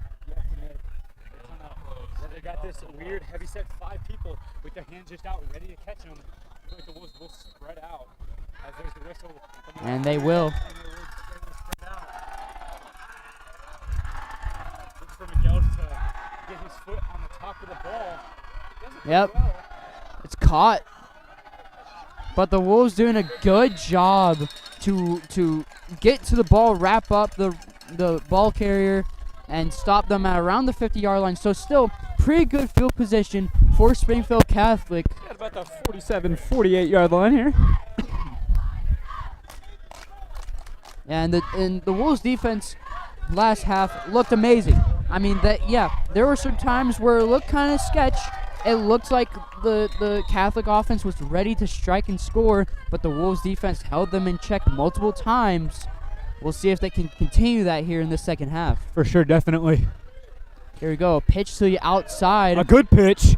He's got first down and more, and he's going to be finally taken down about the 35-yard line after going from the 48. Wow. That was James Dowdy on the tackle, making sure he got no more after that really explosive run to start this second half. And that'll be a fine Irish first down. Yeah, made it across the midfield. So very, very nice play there.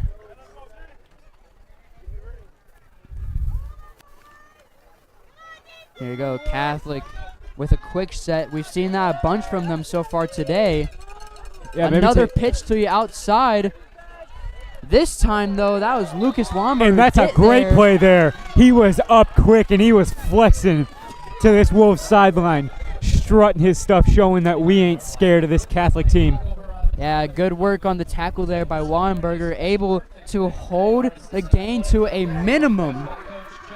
It's now going to be 2nd and 6 coming up.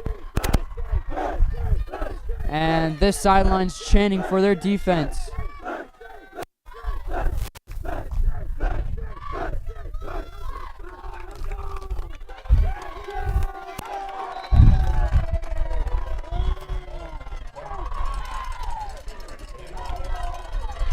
All right, so that was about a gain of nothing there for Springfield Catholic. So it's going to be 3rd and 4. Yeah, it was a gain of 2 there, but yeah, not much gain in there. 3rd and 4, 27-yard line. I think they're taking that quick set from the Nevada Tigers. Right up the middle. It'll be a first down and maybe one extra. Yep, he's going to get there. Yeah, moving the chains. So that's going to be another Springfield Catholic first down, punching into the red zone. They're at the 27, knocking on that red zone door.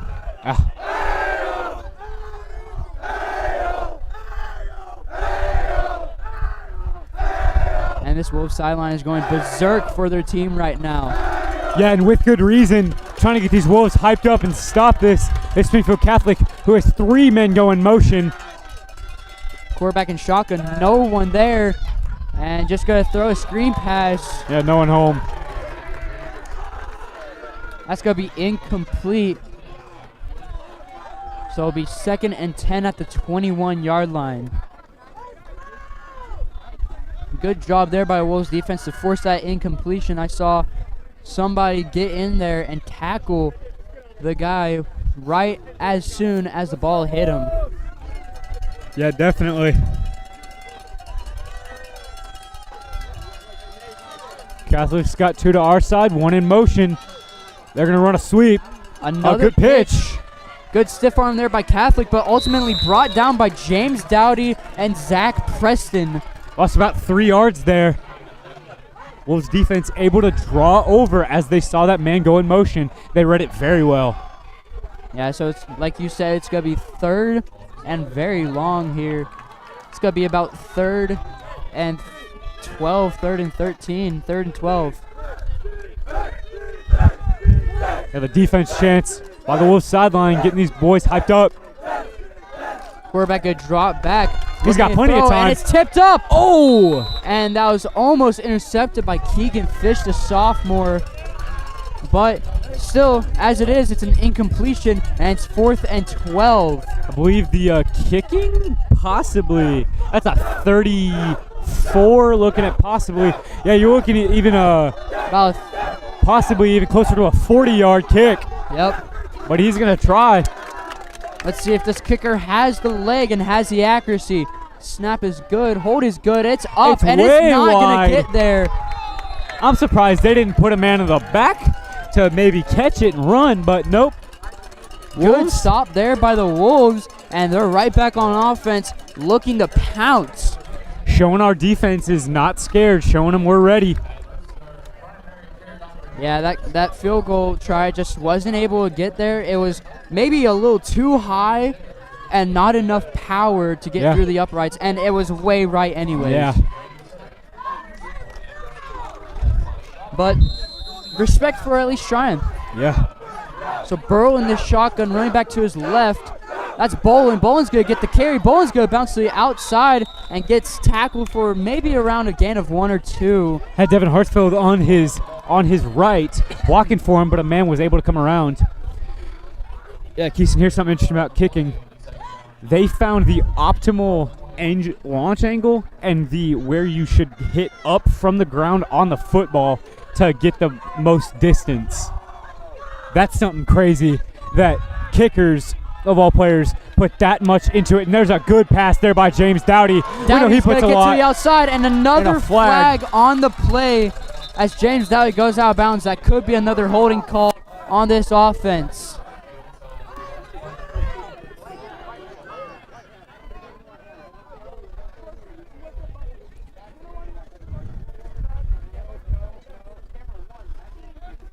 Yep, it looks like it's gonna it come will back. Go back. And I think I just heard a fan said every time. I mentioned this earlier, but yeah, it seems like almost every time the Wolves get a really good gain, it comes back on some sort of mistake, some sort of penalty, and right there is a key incident of it.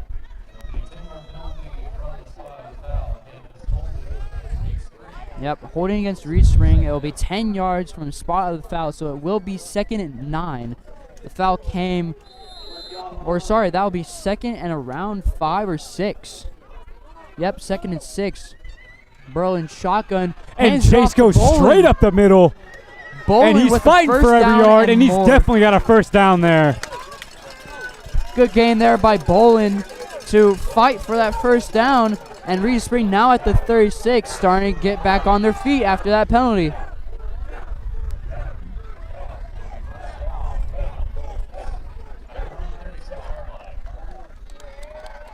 Burrow back in the huddle to tell the play.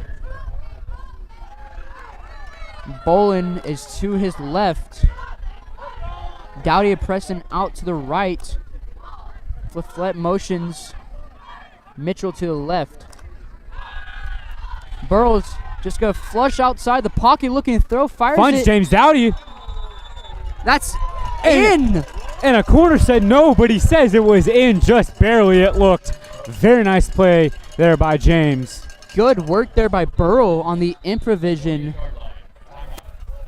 And there will be a timeout. There is an injured player. Not sure what it possibly just a calf. Yeah, it looks like he's just working it out. He looks like he's in pain. Just took off the helmet, trying to breathe a little bit. Yeah, but it looks like that is an athletic trainer, so that's good to see that he's getting the care that he needs. Yeah, I mean, those cramps really suck, and he looks like he's in quite a bit of pain. Yeah, we've seen cramps take down a lot of players, but Wolves kind of taking this moment, taking this idea, and Kess is out there and just kind of showing, hey, here's what we got to do. Here's what we need to do to finish this drive right. And I'm all for it, Kess. I'm all for it. All right. So out comes the defense, and out comes the offense. Playing is back in session, and the Wolves will go straight to the line. And this crowd is getting pumped up. Both sides, Wolves and the Springfield Catholic Fighting Irish student section. Bro's just kind of looking around. Yeah, there's the signal from the referee to resume play. Yeah. Handoff to Bolin. They're going to do it every time until they stop him. And there's a flag on the keeps play. On going. He could get in. He's got it. He's gone. Touchdown Wolves. What a run there by Bolin, and it could also be a face mask on the play. That was face mask or horse collar. I saw he got pulled hard around the face, shoulder, neck area. Refs trying to talk it over, and we see one of the Reed Spring coaches just signaling it was a for touchdown. one. It was a touchdown if it. Yep.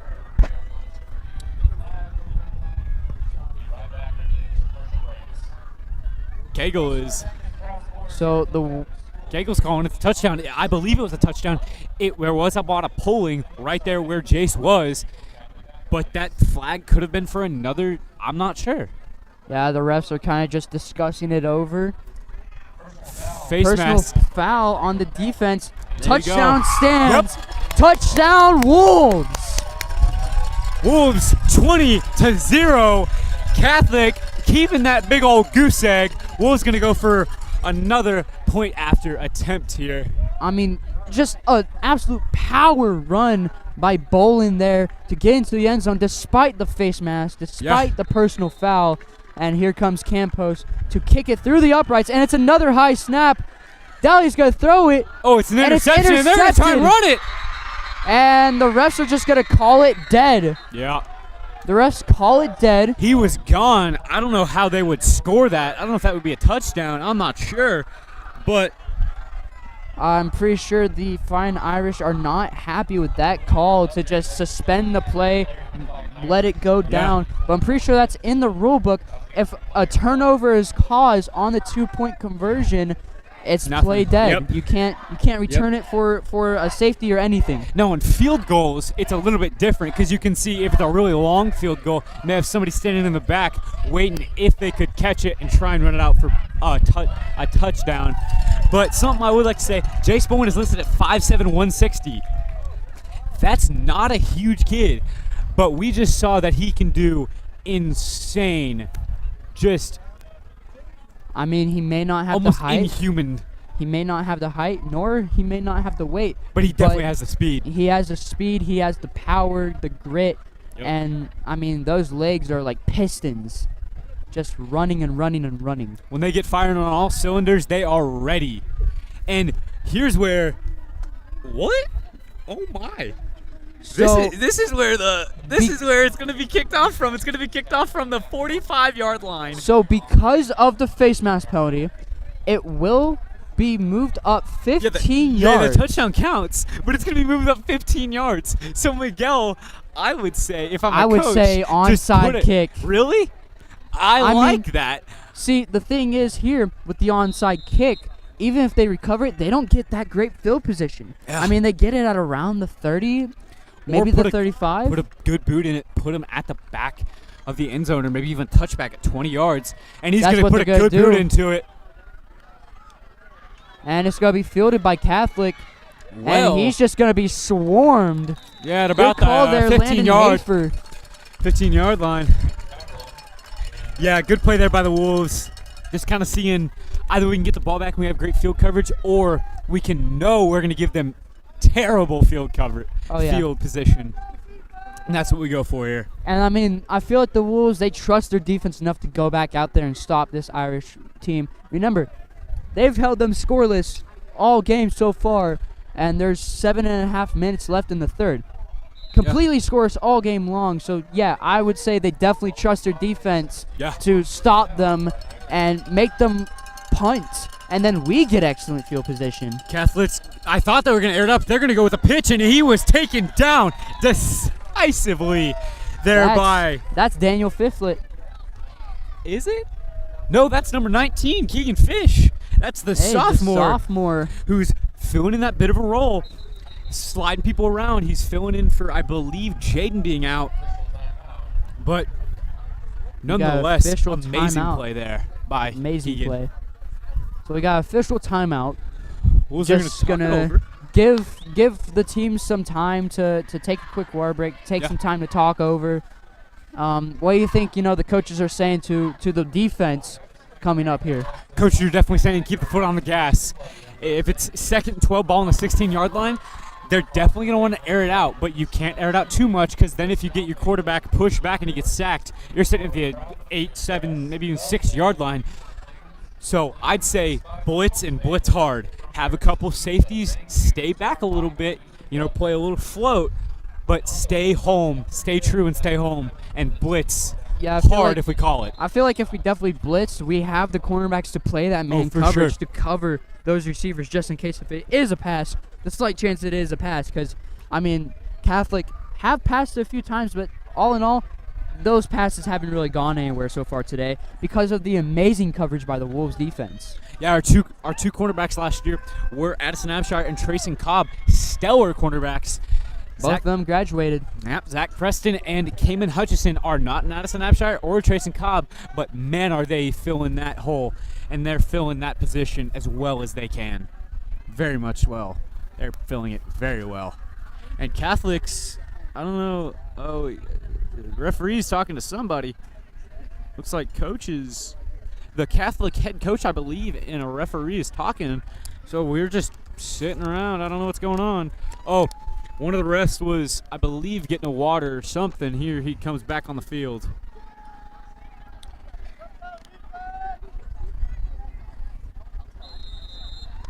Yeah, and in an interview made by the Springfield Catholic coach, he said that, his team feels much more ready heading into this season, because last season they ended off the season 0-10. Did not win a single game. Their coach said during the offseason that they're a lot more confident in themselves. They know the plays a lot better. But so far, they haven't scored anything this season. For sure. They got a tough first 2 weeks, and then seeing us, and I'd say even a tough 3-week start. Yeah. But Catholic was definitely a doormat last year, and they're not trying to have that happen again. And just a bit of I don't know what happened there. Tried to get to the outside edge, but just could not complete the pass. So up comes 4th and 10 at the 16-yard line. Yeah. And it looks like their punt unit's coming out. Yeah. So like you said, you pin them deep, you stop them, and now you have a chance at really good field position coming up to maybe extend that lead. And we see James Dowdy backed up, ready to receive this kick. He's all the way up to the 45, almost the 50-yard line. It's a good punter, but he's... Yeah, that's going to be angled towards the sideline a little bit more. Yeah. And that's going to go out at around the 50. So amazing field position for the Wolves coming up. If you get it to the 50 or across the 50 to start the possession, that is perfect. Oh, for sure. You're looking at a lot better coverage, and you're not having the idea of, if my quarterback gets in a scramble, we're standing on the 30, now we're at the 20, Yeah, one deep ball from the Wolves, and it can reach the end zone in for sure. Split second. In an instant, Blandy can be in the end zone, and we have Nathan Mitchell out wide, and we have James Dowdy, a bit of a slot receiver, and that is Zach Preston out wide as well. Burrell just going to take it to Dowdy. Dowdy with the amazing rack. He's going to keep on going. He's not stopping. He gets free. He's going to go all the way. They're calling it a touchdown, but there's a flag back at the Touchdown, Wolves. Touchdown for the moment. There is a flag and a man down. Oh, yeah, that's another leg injury. That's number 2. Let's see who that is. So for the moment, yep, that's going to come back. Stolstaz. Yep, that's going to come back for the Wolves. But even then, amazing play to just kind of get away from the tackles Start by that drive. James Dowdy. Yeah, he beat the corners, he beat the backs, he beat the safeties. But obviously, you know, that penalty sets them back. I mean, it would have been a touchdown. It would have been an electric touchdown. But that penalty, obviously, taking them back to a 1st and 20 at the 41-yard line. This team is ferocious. But I feel even though that play didn't go the Wolves' way, I feel like that still is stomping Catholic in the ground just that bit more. Yeah, that just took insane morale away from Catholic. And here comes Chris Daniels. run by Chris Daniels. Daniels breaks We're to the seeing we outside. got 2 running backs that are very good. He's breaking tackles right and left. He's cutting back in. And there's a first down by Chris Daniels, the senior. Very nice play there. Amazing power running by the senior, able to bounce off the tackle, get to the outside, and get a Reed Spring first down. Ball on the 33-yard line, 1st and 10 here. We got a couple out wide. Chris and Zach one side. Or James and Zach to one side. Chris is running back, and he's going to keep it. Oh, and that's a face mask. Yep, It's going to get face thrown. Mask. Yep.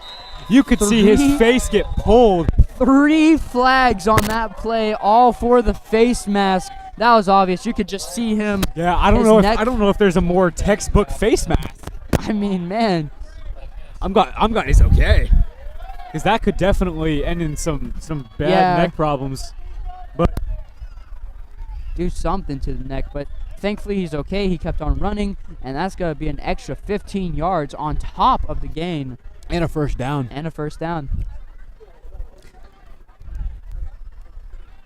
Yep, they're going to bring him up. So they are inside the 20, it looks like. Yeah, the 18-yard line. Springfield Catholic wisely calls a timeout. They're going to kind of rally their troops and say, all right, boys, we have to hold them here. 5 minutes and 37 seconds left in the 3rd quarter. Down by 20. Wolves knocking at the door. You got to hold them, or it's looking like it's not going to happen. Yeah, I mean, the Wolves' offense has just been amazing through the 2nd quarter and the 3rd quarter. Obviously, that 1st quarter, they started off slow, but once they knew what Springfield Catholic was playing, they knew how to kind of destabilize their defense. They started scoring just like that in a matter of minutes, each possession.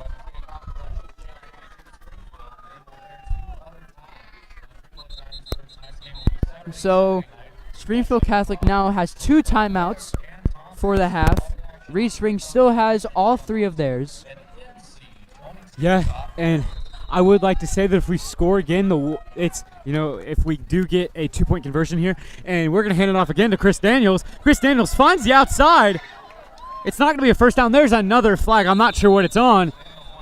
I mean, it's crazy how Daniels can kind of bounce off the tackle, look around, see the hole, and kind of lean his body kind of towards where he needs to go. He almost looks like a motorcycle driver where he's throwing his body into everything. Not just his legs are moving.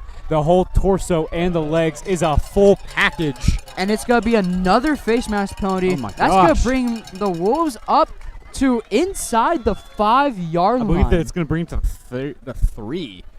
Wow. Oh my gosh. The 4-yard line. 4-yard line. But I'm not going to say anything too soon because we did see what happened against Monette. And there's another run by Chris Daniels. Daniels is in. Touchdown Wolves. 26-0 on the scoreboard. It feels like this drive right here was sponsored by Chris Daniels and just about Chris Daniels only. Yeah, I mean, Jace Bolin had a couple of runs in there. Yeah. But yeah, it was mostly Chris Daniels, and the Wolves are going for 2 here. But we got to give credit to our offensive line. They're doing work here. Another Chris Daniels run. Does not get in. Nope. So the score stays 26-0. Still down by 4. Catholics got to do something here. They got to answer quick before the 12 minutes in the fourth quarter. I don't know. It's getting hazy here.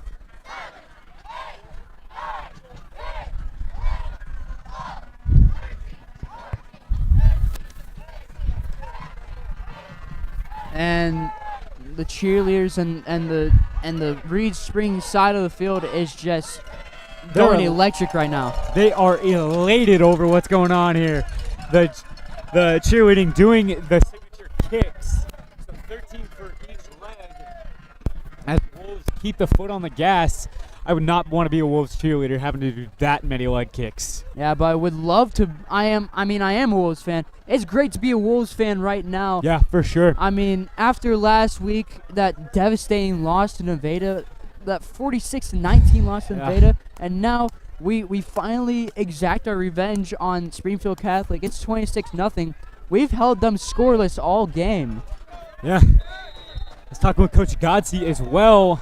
Coach, I'm very in tune with, always picking his brain on what he's thinking. And he said to me, I want to keep them big old goose egg. I want to keep them scoreless. And I honestly had some doubts. But through 2.5, almost 2 3/4 of this game, Springfield Catholic is scoreless. Yeah, and the Wolves defense have just done a great job today. Obviously, dealing with a less caliber offense than, the pass offense that we faced in Monette and Nevada, but they've done a great job just kind of keeping that goose egg on the board, keeping them scoreless, keeping them out of this game. This has got to be a big morale boost for the defense. Oh, for sure. Here we go, a little counter play here. And he's only got to get around a gain of 3. Maybe 2. Yeah, Lucas Wattenberg came off that line hard, was going to the other side. I think teams are seeing that when Lucas lines up in that tackle position. Even at the end, he is, if the ball's coming to him, the ball's not going anywhere. Oh, yeah. That's a strong guy right there.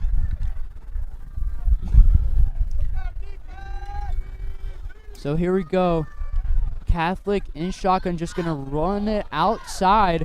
And a good job there from the Wolves to kind of just scramble the ball and get him down for a minimal gain.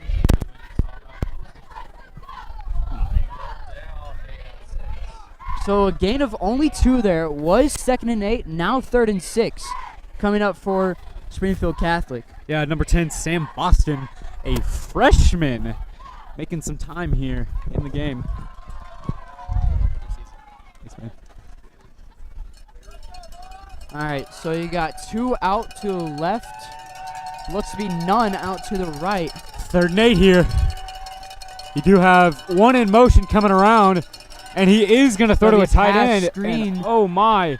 That's going to be close. I don't think he made it. Daniels was there at first contact. And, yep, it's going to bring up 4th down and manageable. I mean, it's 4th down and around 3. Maybe 4. Let's see here real quick. Just under 4th and 4, yeah. Just under 3.5 minutes left in this third quarter. And, I mean, if the Irish want any chance at even remotely coming back, they need to score before this last 12-minute period. And that's not going to help them whatsoever.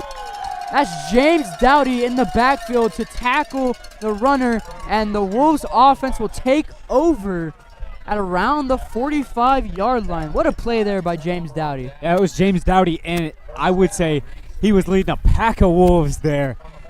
So many Wolves there on that tackle, just swarming them. Very nice there. Good job by the Wolves to keep them to a minimal.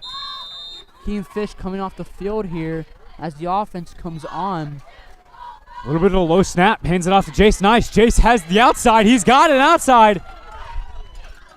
Yeah, like you said, Jace to the outside, and that's going to get another Reed Spring Wolves first down. Wolves are moving the chains. Yeah. And I feel like at this part of the game, the Wolves are kind of just relying on their running attack. Yeah. I mean, they're up by 4 scores. They don't really need to pass the ball and risk an interception. Knocking on the door 5. Just kind of run the ball, run some time off the clock, and get another score. I mean, yeah, for sure. There's no harm in extending the lead. Oh, no, of course not. And Jace tries to go up the middle. It's snuffed well. That's going to be be about a gain of 1. maybe 2 yards, if that. Yeah. Ooh. Maybe 3. I'm not sure. But yeah, they're kind of what they're doing is when we run it and we run it well, they're kind of tightening up that offensive line and allowing the backers to get in. And then what we need to do is gain a 3 there. Very nice. And then what I think we're gonna see here is a fake handoff, and we're gonna go to either James Dowdy. Or, nope, we're going to go again to Jace, and that's Bolin done very with well. A great oh, juke my move. gosh. He's going to get down to inside the 10-yard line. Yeah. What a play by Bolin. A nasty juke move to get free right there. Yeah. That's just a veteran play there. Sees the hole, fakes this way, goes that way. He has amazing field awareness. We got some Go Big Red chants from the parents here in the stands. And the Wolves sideline is going berserk. Yeah. I mean, with good reason. It's 1st and goal, ball on the 4-yard line here. Hand off to Daniels. Daniels gets to the outside. Oh, he took a big hit there. He's all right, getting up fine. But, man. He's going to get around a gain of 2. 1 yard. So it'll be a gain of 3. It was at the 4, now at the 1. 2nd and goal now. And Bolin's kind of walking the sideline, holding he looks his exhausted. arm. I don't know what happened, but he's had a big Daniels workload today. to the right. Hand off to Daniels. Daniels going to try and punch it in. And Blandy even in there trying to push. And they're going to say he's short. So good job there by Catholic defense to rally the ball and stop them just short. 3rd down and 1. Getting a little bit of deja vu to that first quarter when we got down to inside the 5 and just could not convert. Yeah, 3rd and 2 here. Got just 2 yards till we're hitting pay dirt. My friend Ty Boritz would say. But here we go. I think we go to the air just a little bit here, but I'm not sure. Burrow with another handoff. Chris Daniels, he's not going to get there. Good stop there by the Irishman. So it's going to bring up 4th down. And Burrow looks like he may stay out there. Yeah.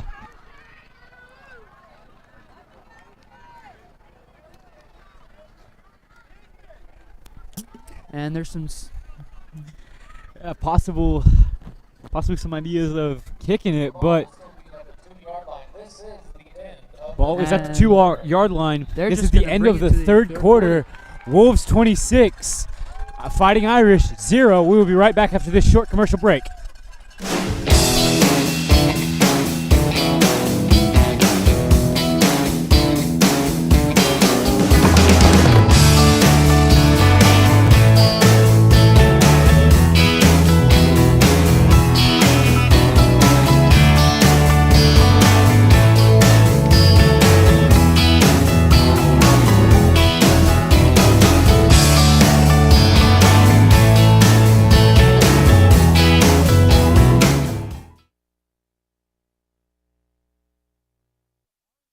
TV here for the start of the 4th quarter. Wolves 26, Irish 0, and the Wolves are knocking on the door here. 4th and goal from the 2-yard line. A chance to maybe extend the lead here either with a field goal or a touchdown.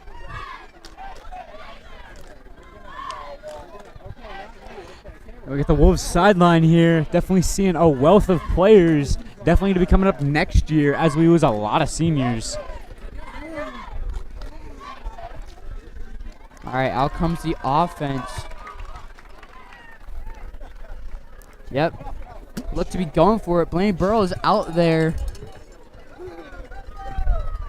at the quarterback position. A chance to extend the lead.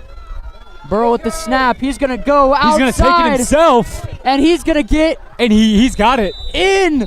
Touchdown. Yep, he's in. Wolves. He just dug his shoulder down and bared down. But there is a flag. Could be holding. Oh, no. Hold on a minute. We got a flag on the field. Not yet. A Wolves touchdown. Holding on the offense. Yep. So that's going to back him up a bit. Yep. Burrow's kind of flailing his arms like, what? Holding?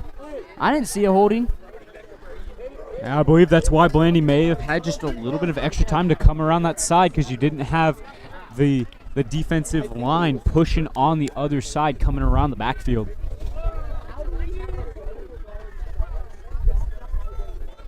And they're still going to go for it from the 12-yard line. Burrow in shotgun. Daniels to his left. Burrow on the 12-yard line. He's going to roll out. Looking for to pass somebody. It. And he's got James cross-field. wide open, and that's Dowdy, a touchdown. Wolves. Wolves hit pay dirt here right into the fourth quarter. Wolves are hitting pay dirt. This Wolves sideline is fired up. Finally, the Burrow-Dowdy connection comes up big for the touchdown. It's now 32-0 Wolves. Looking like a bloodbath. Yeah, and here's the kick. A good snap. A good hold and a good kick there by Miguel Campos. Making it 33-0. Wolves holding them scoreless here. Looking amazing here. Looking very nice. 11 minutes and 47 seconds left in the fourth quarter. You know, that was a really gutsy call there by the Wolves to go for it on fourth down at the 12-yard line. But Burrow threw it cross field straight to Dowdy, and he got it for a touchdown.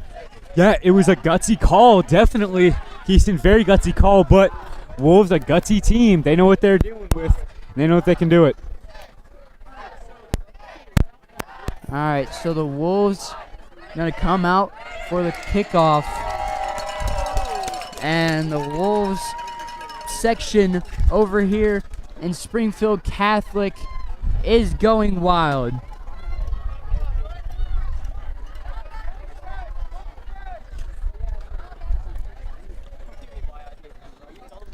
Now I'm thinking this is maybe when we start pulling a couple starters, not all of them, for sure not, but you keep a couple of your line in there, you keep a couple wide receivers, you keep Blandy in there, but if we score again, for sure you start taking out seniors, and a lot of them. Oh, yeah.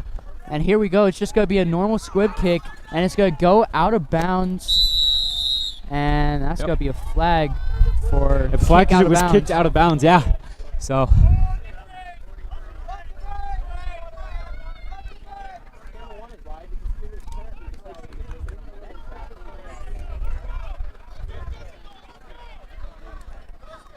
So here we go. The Catholic offense back out here to try and at least get something on the board for momentum going into next week, because 33-0.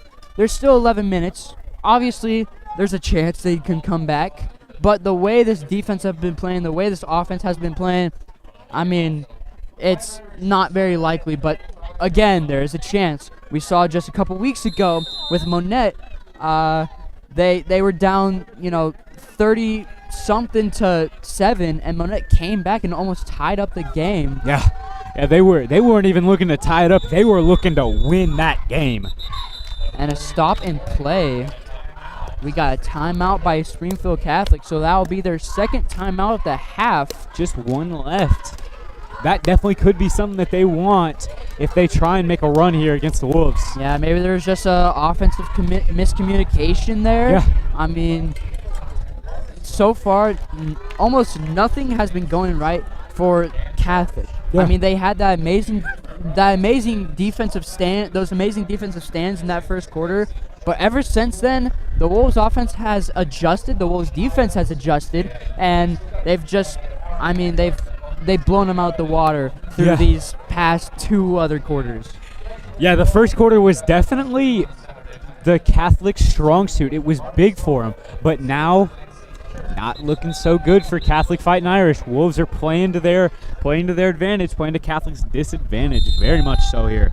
And honestly, I don't see many, JV players coming in, so it looks like the Wolves will keep all their starters in, as this is a counter to the outside. Yeah, it's about a gain of 6 or 7. Good gain there by Catholic, but it's not going to be enough for a first down. It'll come up 2nd down and around 3 or 4. It will be 2nd and 4 coming up for the Irish. Yeah, good 6-yard gain there. So a good chance to try and get a first down, try and extend this drive. And this is weird. They got a different guy at quarterback. That's number 19. That's a receiver. He's just gonna kind of go to the outside. And the ball's out. Ball's out. Ball is out. The Wolves look like they have it. Oh yeah, and the Wolves definitely have it. He's getting yanked around. You gotta throw a flag on that. Up with the ball. The Wolves offense is coming back out and looking to extend it. Yeah, they're coming back out in style here. Wolves looking great. Yeah, I could hear Cagle before I even saw it. I could hear him yell, ball, ball, ball, ball, ball. And that's one of the key things that you get taught in Mighty Might football. If there's a ball out, everyone is diving for it. No one's not going for it. And a bit of a low snap, handoff to Bowling. Bowling doesn't get too much out of it. No. Good job there by Catholic defense to hold him to a minimal. Yeah. It'll be about a gain of a yard or maybe 2. Yep, it'll be 2nd and 8 coming up. Even though Catholic is kind of holding against that run, we're still pushing ahead, and I feel like that kind of shows how strong this even second-string defense is. Another handoff to Bowling. Bowling's just going to go up the middle. He's getting ripped on his jersey, and he's going to get finally taken down. There's keep a flag. Going. Another flag that could be a penalty on Catholic. Yeah, they were getting a little rough on him. I'm not sure. I'm really not. Maybe a jersey pull. I don't know if really pulling on the jersey is illegal, but maybe they thought it was a horse collar because it was close to that shoulder pad. Yeah, but I'm not sure. Yep, I think he's calling horse collar. I didn't see it, but man, that's just another thing that Catholic has kind of not done great against and it will be a face mask. Wow. I thought they were looking that for is a horse collar, but all right then. That is like the 5th face mask that has been called on Catholic so far today. Yeah. They have not been very good on penalties. I mean, obviously their discipline has not been great. And here we go. Tippy. Quick set for the Wolves. 9-yard line. Here we go. Bowling to the outside, goes back up the middle, gets to the 5-yard line, or inside. 4. Yep. Inside the 5-yard line, and the Wolves are knocking on the door once again. Probably just going to go, I would say, go outside run. Because, I mean, Catholic has just been stacking that middle all game. Maybe try an outside run. They did it with Blandy Burrow, and he got there. So we'll see what they'll do. It'll be a pitch to the outside. Bowling. He's got it. Touchdown, Wolves. Oh, my gosh. Another touchdown. Wow. 39-0. Just a standout performance by the Wolves. Wolves are going to go for the extra point here. To make it 40-0. Wow. That's just beautiful.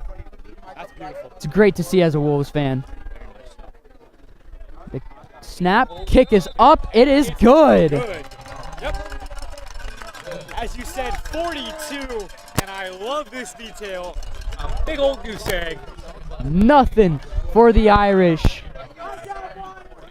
So now, like you said, this could be the time to start pulling some starters. I definitely agree. Obviously, like you said, Godsey said they want to keep that score to a minimum, maybe even hold them to 0.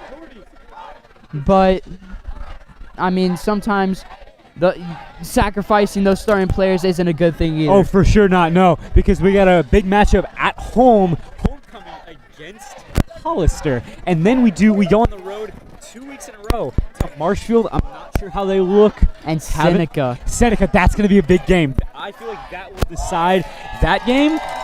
And that game Mount will definitely Vernon. decide the playoff standing. Oh, for sure. Because something interesting is Seneca and Mount Vernon, due to the district realignment, are in our district. So we got to have 2 amazing games right there if we want a chance of making it to the district championship and hopefully making a run at state again this year. Yeah, you're right. They are in the Big 8 conference. Don't know whether west or east. Here we go. Oh, and just it a little went onside straight. kick. And good job by Catholic to just get on the ball. Straight to one of the Defense is coming back out. I don't see any JV players. I'm not. I see a Number 3, Tyson Porter. 66. I do see a number 66. We have not seen him at all today, I don't believe. I've seen him a couple times, just a few. Just a very, very few. Number 66 is Jaden Stevens, a freshman. Good to see that we're getting those young guys ready, and that is number 3. I And we believe, do have Tyson number Porter. 58 out on the defensive end position. Number 58 is going to be Gabe Miller, another freshman. So, yeah, Wolves Giving are those guys some sensing. playing time for varsity. Yeah, that's always good to see. And there's another, a freshman. Wow. Freshmen are showing out as number 66 is back there to stop them to a minimal game of nothing, maybe even a loss of yardage. Yeah, a loss of 2. Yeah, that's number 66. Jaden Stevens. That's probably a name that we need to start thinking. Just take that and put in our pocket for a mental note for next year. If he's a guy that can get a little bit of varsity time this year, bulk up just a little bit, and come out with the guns ablazing next year. Here we go. It's going to be a little end around. And they stop him once again to maybe a gain of 4. 4 or 5 Wolves were on the tackle there. Very nice play there by the Wolves. Yeah, they kind of handing off to a big guy, number 42 for Catholic, to the outside. It wasn't really that fast, but could definitely power through a couple of defensive players. And out comes number 15 here, Draven Davis, in the linebacker spot. Yeah, another guy that we don't see out there, Dan Fiflet. Dan Fiflet is giving him some resting time. He definitely deserves it. Had a big working load on the defense this week, and he fulfilled that position very much. So 3rd and 9. This second They're going to the air. Is going And pretty good. there's almost a sack. Nothing there. That's intentional grounding. It has to be. I believe because he was outside that tackle box, outside that pocket, he was able to throw it away without any consequence. So that'll bring up 4th and 9. Wow. For Catholic. And it looks like they're just going to punt it away. Yeah. Back there, it looks to be number 8, Nathan Mitchell. We talked about him a little bit today, being that slot receiver and that really fast guy. So we'll see if he can turn this into something. Punt was almost blocked. Mitchell receives it. He's going to cut field. Side breaks a tackle. He's going to be free, and big hit there by Catholic. Oh my gosh. That was nothing illegal about that hit. That was just a good momentum buildup. But Mitchell just didn't see him coming towards him. But Nathan Mitchell had that. He was fired up, so I think he'll be all right after that. See who comes out here. We see Draven Davis. So yeah, they are putting in their second string players. Who's the quarterback? I think That's it my may question. be Porter. Yep, Porter seems to be Porter's coming talking? out here. Blandy's also there. I think Blandy may be just talking. Who are we going to? I would be fine with putting Porter out there. We don't really need to risk Blandy's health. Yeah, no. And I think we are going to call timeout. Perfectly fine with that. We had 6 minutes and 1 second left in the 4th quarter. Now we have 2 timeouts left. Catholic as well. I mean, man, 40-0. What an amazing game by the Wolves all around. For sure. Offense, defense, and even special teams being there when it counted most.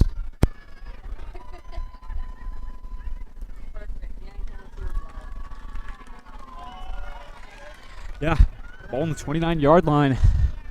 After that, Nathan Mitchell Field broke a tackle. And yeah. Catholic snuffed that out pretty quick. Yeah, a big hit there by Catholic on Nathan Mitchell. Mitchell just didn't see the guy coming to his right. Nah, but he was fired up, so he is going to be in. We do see a number 3 jersey going out, so that is Mr. Tyson Porter, the sophomore, coming out. Yeah, he's expected to take over that starting quarterback position when Blandy graduates this year. Obviously, Blandy being a senior and also James Dowdy being a senior. So they're both going to be gone after this season. That's a tough pill to swallow, but we got guys like Nathan Mitchell that could definitely step into that role. And we got a handoff. Not sure who that was to, but nice run there. Keegan Fish. Okay. We've seen him a couple times on the starting defense with some players' absences. Very nice there. Getting a nod at the running back role. Tyson Porter goes back out there.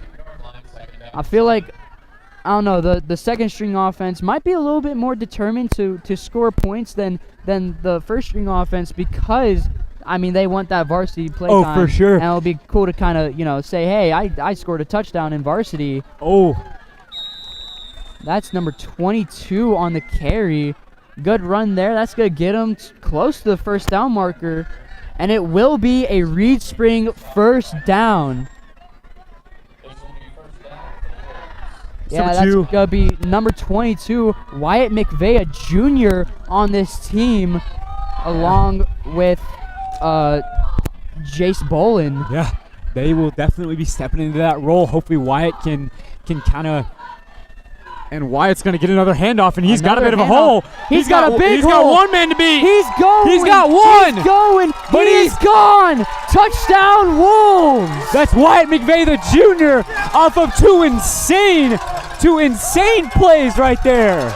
So the second string offense comes out and strikes again. 46-0. What a bloodbath by the Wolves. Yeah. Yeah. Those second string Wolves are definitely showing that they can hang. They're showing, hey, we want that starting position next year. Man, what a play by Wyatt McVeigh. And got a nice kick, and it's good. What a play by Wyatt McVeigh. Got a nice little jingle to it. Yep. That's another guy that we may be hearing a lot of next year. And we see number 75 coming off the field. He is pumped up. Pumped up on that play. 47-0, 4 minutes and 33 seconds left. Wow. Here in the fourth quarter. That was a 60, almost 70-yard run by Wyatt McVeigh. Just right up the middle, pounded it right up the middle, found a crease in a hole, and went yard for the touchdown. Yeah, he wasn't content with getting 15, 20 yards on that run. No, he wanted the it touchdown. all. He wanted that touchdown very much, and he was paid with his success with 6 points on the scoreboard and keeping Catholic at 0. So 4:33 left in this game. Wolves 47, Springfield nothing, and a good kickoff here. It's going to be fielded by number 20 for Catholic, and he's just going to get wrapped up and forced out of bounds. Good rally there by the Wolves down to 20-yard line, and we got a guy shaking up. Nope, he's going to get right back up. Yeah.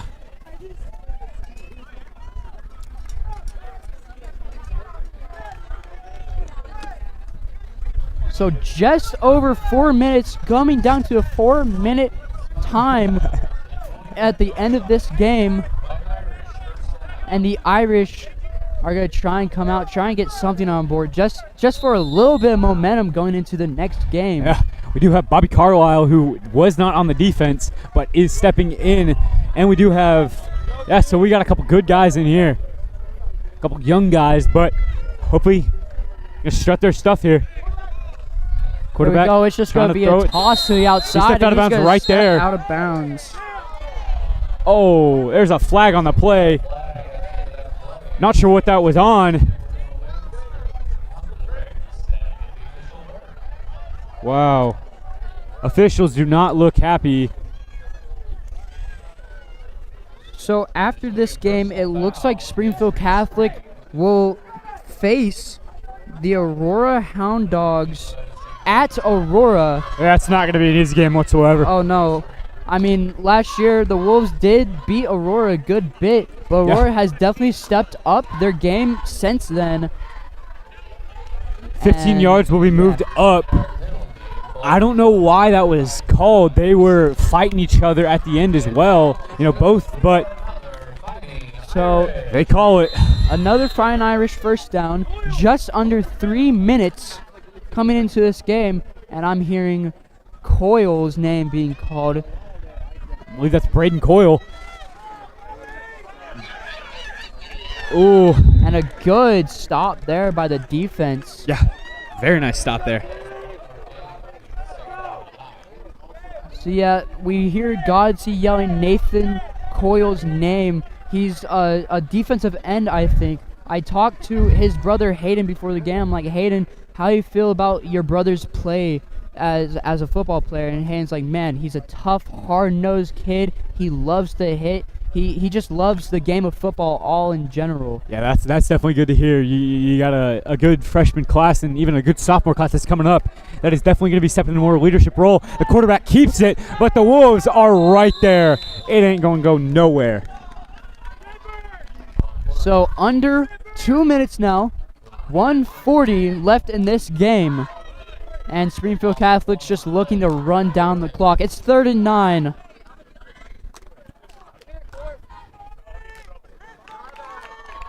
And I mean, just an all-around amazing game by the Wolves. Some would even call this a bloodbath. This is, I would say this is on the scale of, Nevada being Catholic a couple weeks ago in week 1.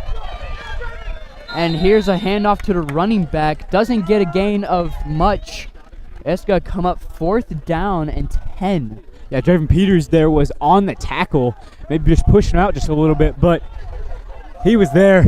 And that's good to see. All right. Under a minute left in this game. Man, just an all-around amazing performance by the Wolves.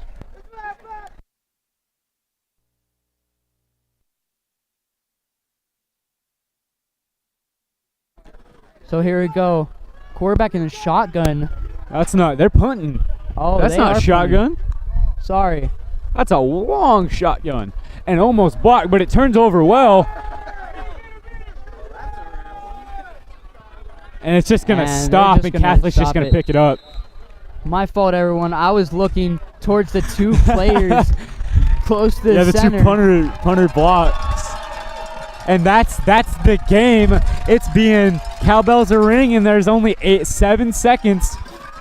And that is total. It's going to be 47-0.